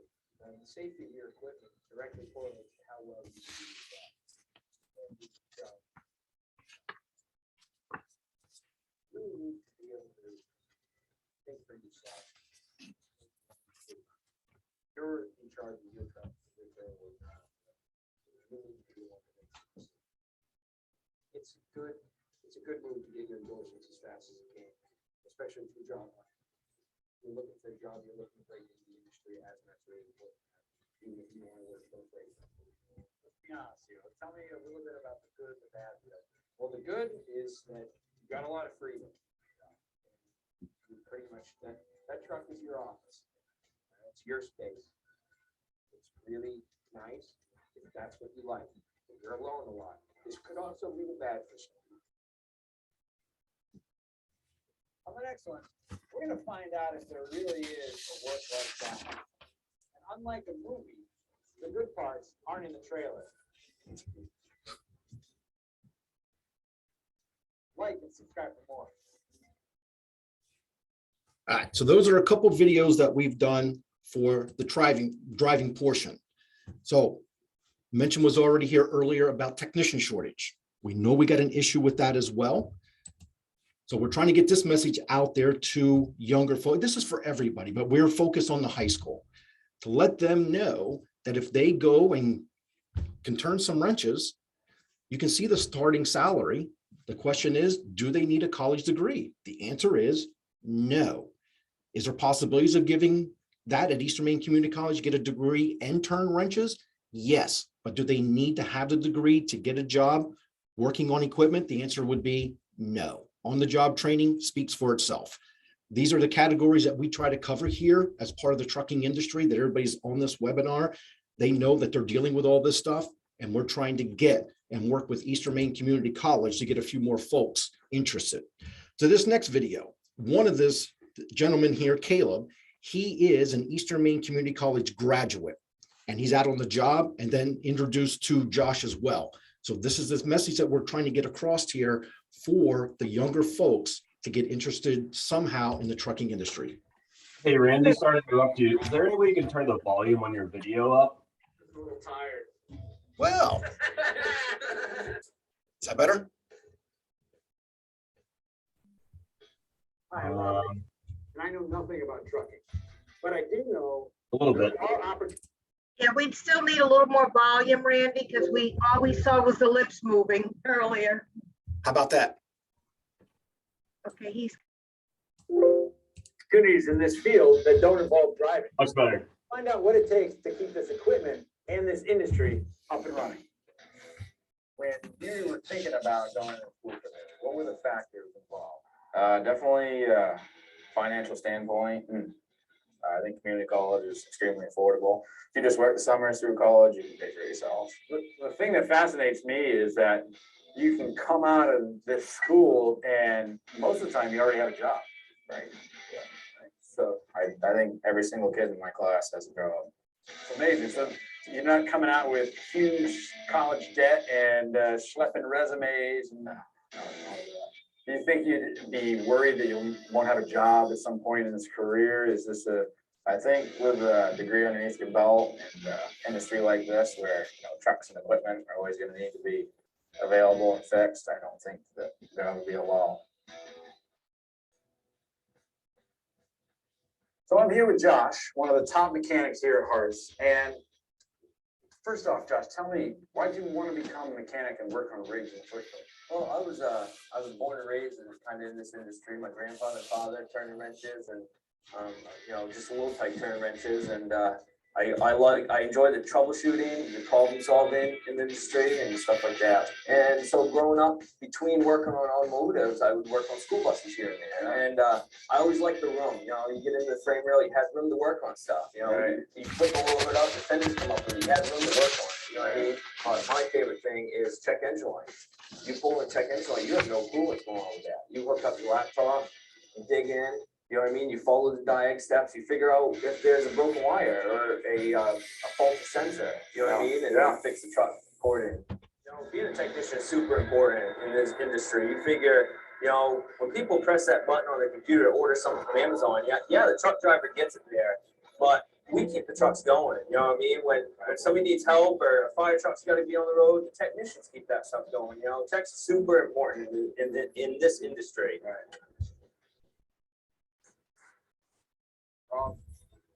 Look terrible. Are you all right? I'm exhausted. I just lame. On the next episode, we're going to be diving into the courier industry. Can't promise the jokes will be funny, but it's all in the delivery. Like and subscribe for more. All right, so that's just a handful of videos that we actually have in their own words of why people are interested in the trucking industry, and we're just trying to get this out. Another item here is for the freight handlers. This is an average wage that somebody can make if they're not sure what they want to do, maybe work at a warehouse or whatever the case may be. Do they need a college degree? The answer is no, they don't. On-the-job training, that's going to come with everything that we do. So a couple things that we have. If somebody's already out of high school, they want to change careers and do something different. If they go to a CDL school to get their AB license, they go through a particular group that we're associated with here with this Main Savings. We actually will pay the interest on that CDL loan to help those folks get their CDL. And this goes all the way from one end of the state to the other. Go Your Way is our main campaign. We also have this program out here that we try to get to the students. We have a scholarship program. We give out $2,500. All they have to do is apply. And what this is for somebody to get involved somehow, some way in the trucking industry would make them a qualifier. And all the rest of the information is right out on the website. So the bottom line is compare getting your CDL as a student versus college. There's no money that's going to be involved. They can pick and choose what they want to do. We've already shown everybody that there's decent money to be made out here. They can pick and choose really where they want to work. And then if anybody has any questions, those types of things, that's what we're here for, is to kind of walk those folks through the process. Here in the state of Maine, somebody can get their CDL at 16 years of age, which is great for the CTE schools. That's part of the program. They can get it, doesn't cost them anything. They get their permit, and things have changed with the entry-level driver training, but not for those schools. They've got it all figured out. And this is the information that is out there on our website. This is who we are, what we're trying to do to get this message out. to get more people engaged in the trucking industry in some way or another. I appreciate the opportunity. Great. Thank you very much, Randy. I don't see any questions. I'll give folks another minute or so if they do, but I don't have any that have come in yet. Okay.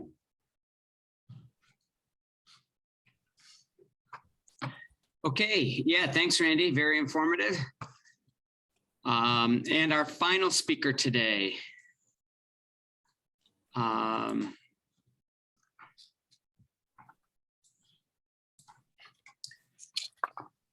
final speaker is Peter Pariso. He's the Workforce Development Manager for Sargent Corporation. Peter is responsible for recruiting, retention, and employee mentorship.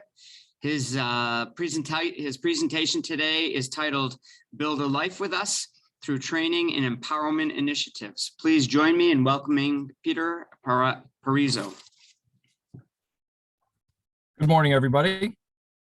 Could somebody give me a thumbs up if they can hear me and yes, we can see my screen? Okay, and you can see my screen okay? Yes, we can. Yep.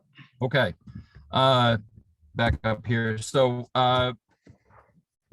you know, our challenges in the construction industry are no different than everyone else's.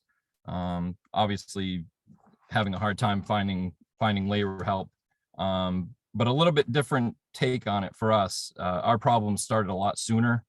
A lot of that's self-inflicted, and I'll cover that here in a minute. For those of you, well, first I want to start off by saying thank you for having me. I appreciate the invitation. Brian Purse from CV and Mahar was kind enough to think of us when he saw this, that you were all looking for speakers. So I truly appreciate the invite there. We've worked closely with Brian over the years at a lot of different facilities, and it's been a great relationship. So appreciate that. For those of you that don't know us, I recognize a lot of the names on the call list here. So I'm sure some of you are familiar with Sargent, but those of you that don't, we are strictly an earthwork company. We're based out of Stillwater, Maine. That's where our main office is. We do have an office in Fremont, New Hampshire, as well as an office in the Mid-Atlantic. Strictly 100% earthwork company. We don't do any vertical construction whatsoever. We're a 100% employee-owned company. We have been that way since 2012, and our former owner, Herb Sargent, is still our CEO and president. We have about 400 employee owners across those 3 offices in those 3 states, and we do about $150 million worth of work a year, give or take, across Maine, New Hampshire, and Virginia, primarily. So I'll introduce myself. My name is Pete Pariso. I am workforce development at Sargent. I started my career at Sargent about 20 years ago. I had a very strong land surveying background, so I was hired to manage our fleet of GPS guided equipment, dozers and such. Worked myself into a foreman position, and then ran projects as a superintendent. The last 5 or so years, I've been in the office as a project manager for us. And in this past August, Herb asked me to step into a workforce development role, which I'll speak a little bit more about as we go on here. I put my contact information up here if anybody would love to get a hold of me. I'd love to talk to you. And I also put this slide at the end too. So if you want my cell phone number or my email, there it is. So I kind of mentioned we had an early start to this whole process, mostly by our own doing. Herb Sargent, our president, our former owner, before 2012, likes to say that we skipped the draft. And what that meant was we weren't doing any recruiting. We weren't actively recruiting. Most of our talented folks on equipment came out of the woods, came off of farms. These folks grew up running equipment, working on equipment. And then what we started doing in the early 2000s, and I'm more guilty of this than anyone, was that our primary source of recruitment was through the college system. So I attended the construction management program up at the University of Maine. Quite a few of us at Sargent have. And what it did was it created a very unbalanced workforce. I said in the slide, I say that the primary source of new labor was college graduates, and I put labor in parentheses because none of us were the best laborers. And what it set us up for is a very unbalanced situation where we had a lot of supervisors and not a lot of labor. So that kind of came to a head about 2014, 2015. We were really having a hard time putting work in place. Again, we had a lot of junior foreman, superintendent type folks, but not a lot of labor folks to put work in place. So when I look back at the situation that we're in now, we're in a very strong situation when it comes to recruitment, training and educating our own people, and retaining our own people. And I'd like to show some milestones of kind of how we got there and things that happened. Any of you that have been clients or engineers that we've worked with in the past, you'll probably know that we do continual assessments through client and employee feedback. Those are assessments that we take very seriously. And during that time, we were getting a lot of client and engineer feedback saying that our labor help was subpar in a lot of ways. You know, we're talking 2010 through 2015, 2014, that time frame. Again, sending people out, putting them in situations that they weren't necessarily prepared for. So we took that very seriously and made some changes to remedy that. In 2012, like I said earlier, we became 100% employee owned. We were formerly owned by Herb Sargent, and becoming employee owned had a few benefits. One of which was, I don't know if anybody on this call, I'm sure you all or most of you have met Herb Sargent. He's a very humble individual, and one of the things that he didn't do a lot of as the owner was a lot of marketing. He's a very humble and quiet person. He didn't believe in being a braggart, is kind of the way he puts it, and he was very quiet on the marketing front.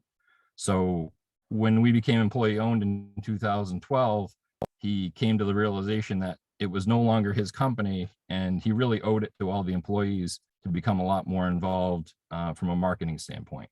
So we now have at Sargent, we now have an internal podcast that you can actually listen to on Apple Podcasts that Herb runs weekly. So that comes out every week.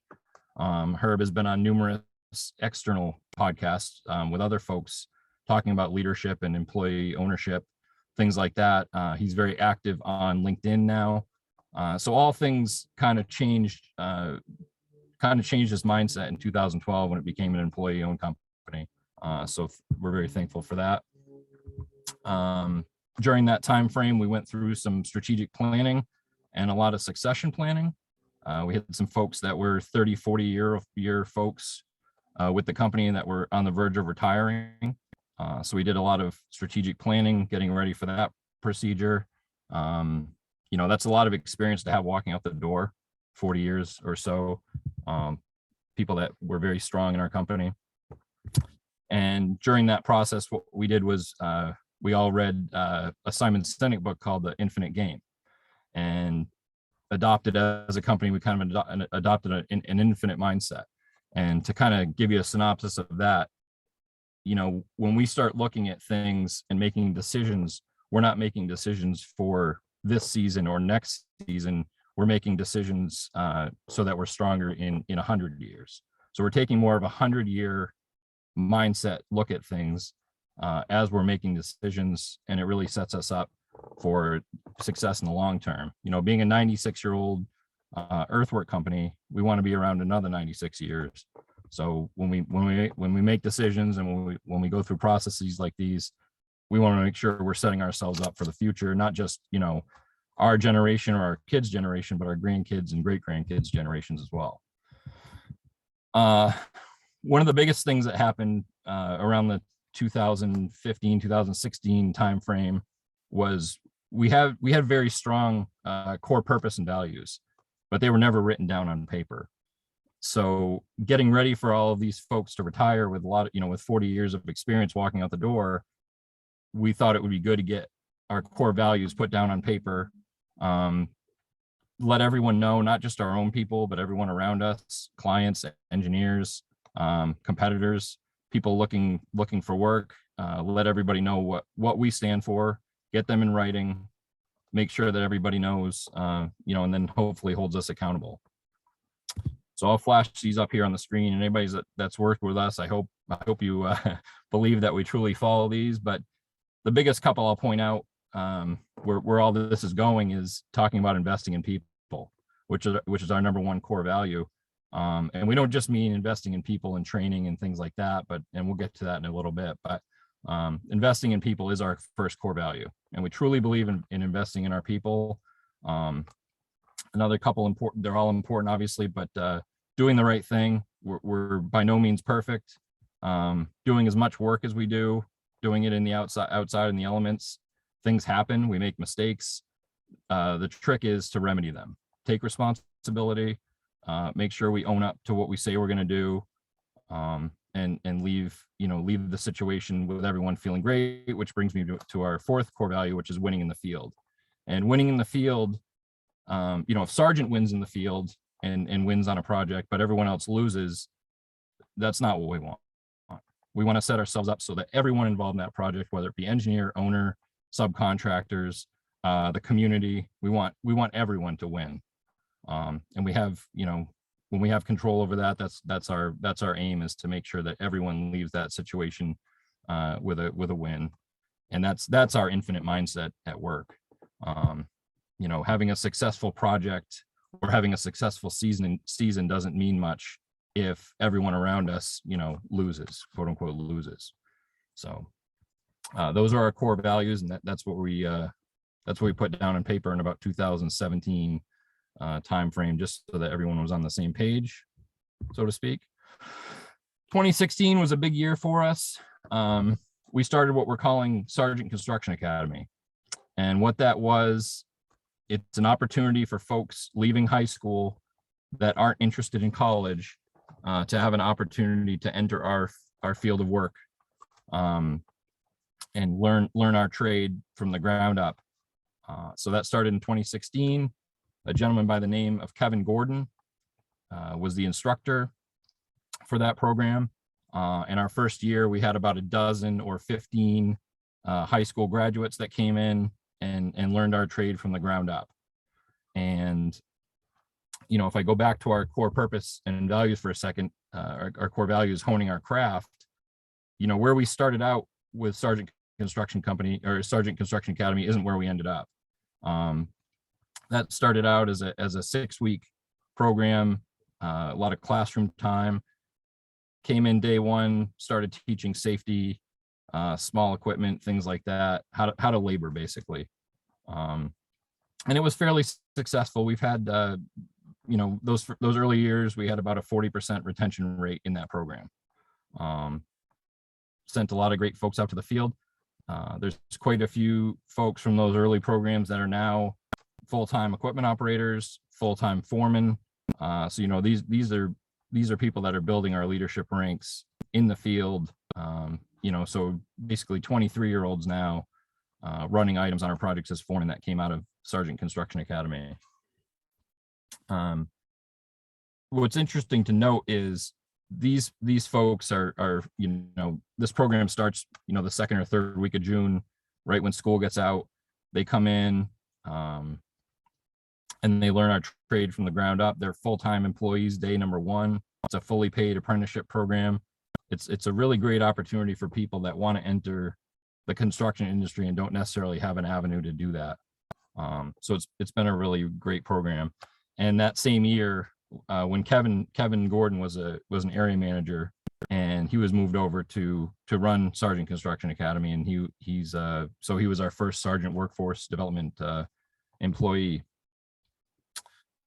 So that's kind of where we got our start.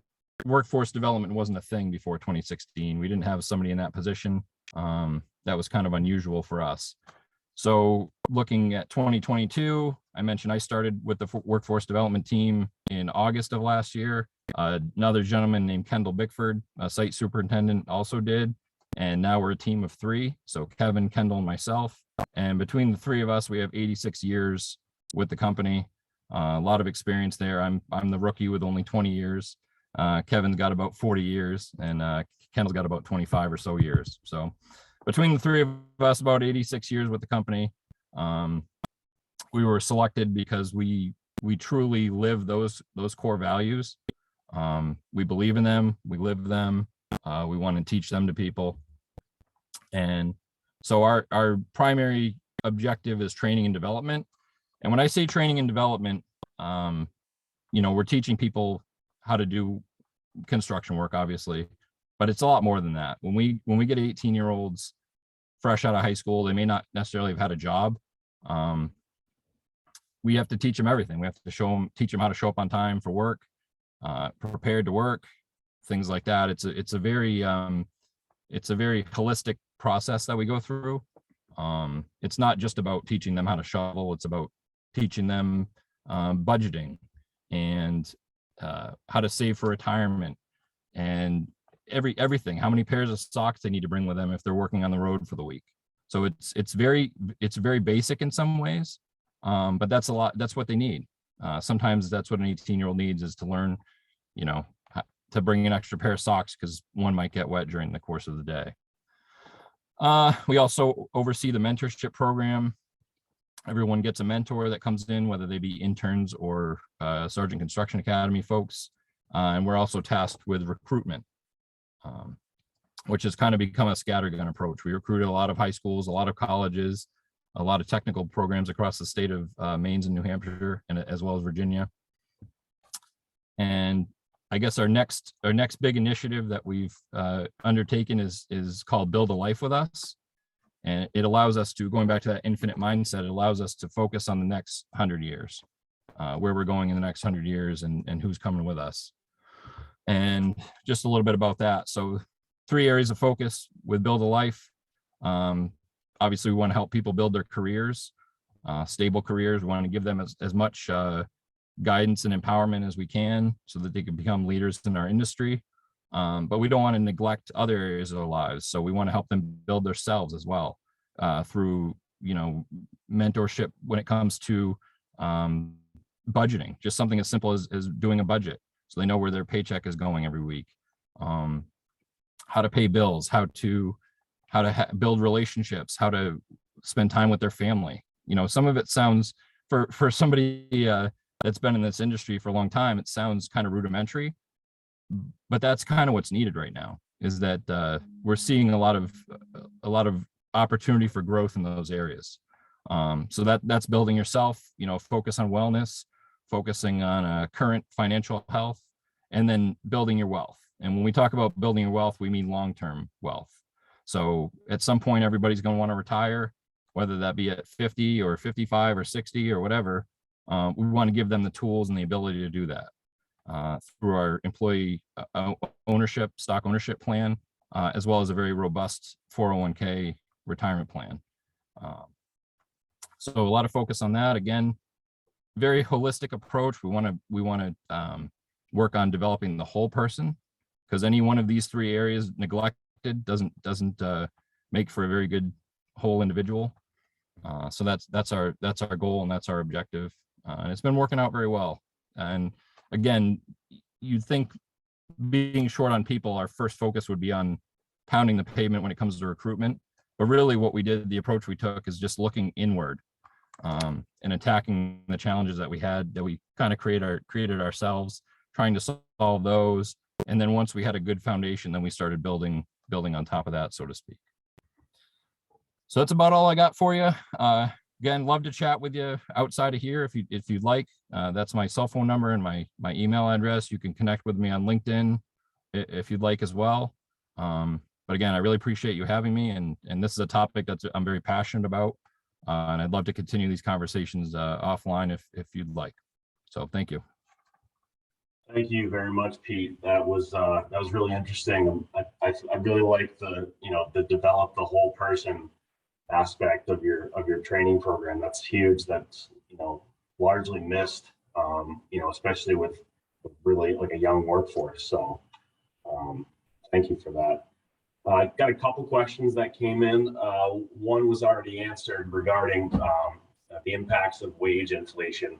And Mike Rodney replied and mentioned that he's had to market adjust at several locations.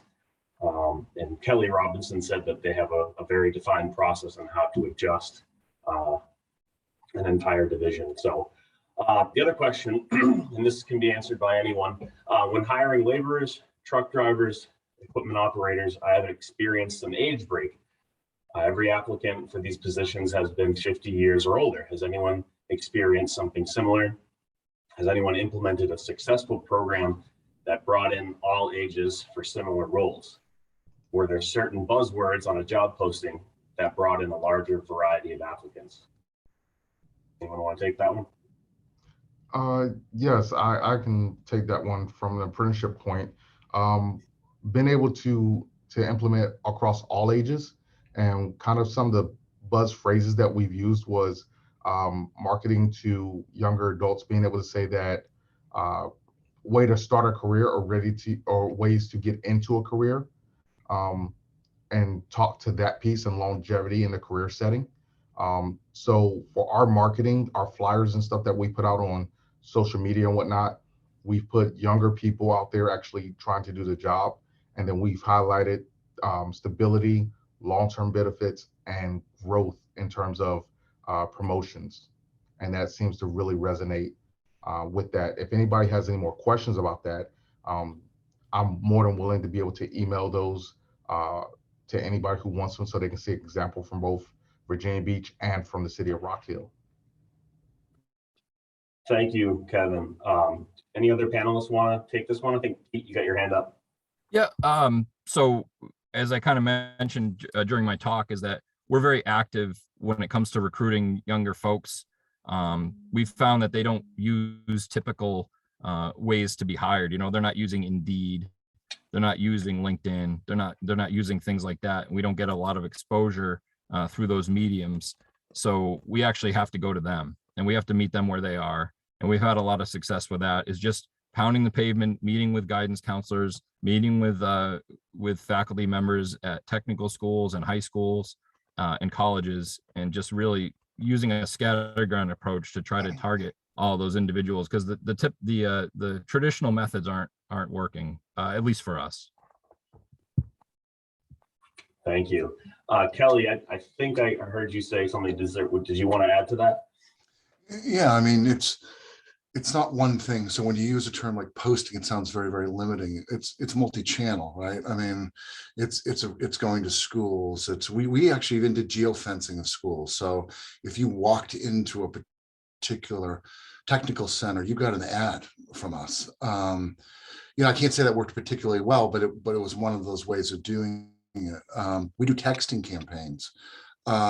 So posting, I would say, is just it's just part of what we do. Again, it's how you celebrate and how you communicate those celebrations of who you are as a brand and as an employer is really what people seem to pick up on. So we did recruiting brochures, right?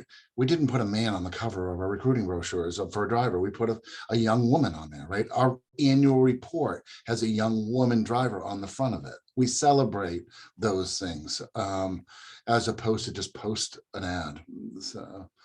So it's multi-channel. So yeah. Thanks, Kelly. Any other panelists want to add on to that comment? Or I don't see any other questions coming in.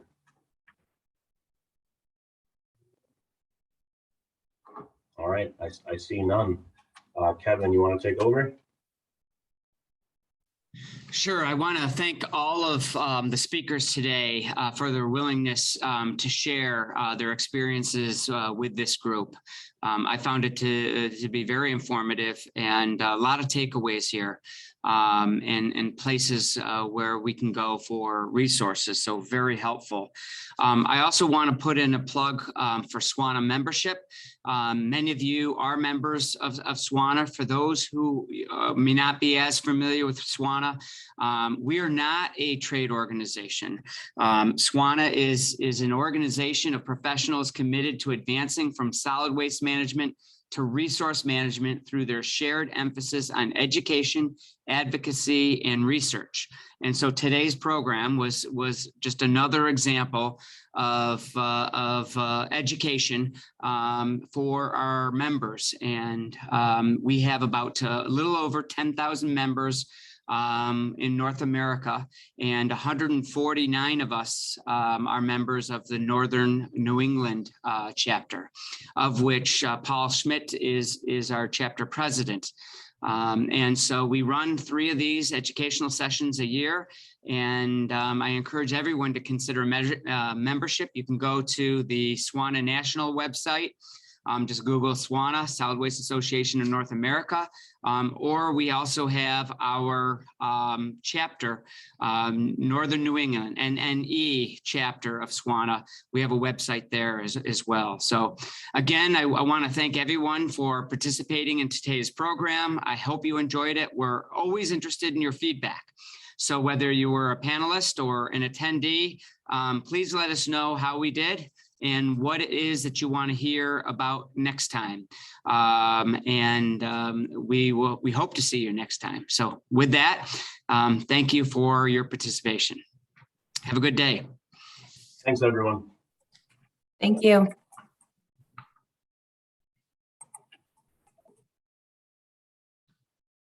Thanks, State. Thanks, Thank you. Thanks for all your hard work. Thank you. Appreciate you. Thank you. Thanks, guys.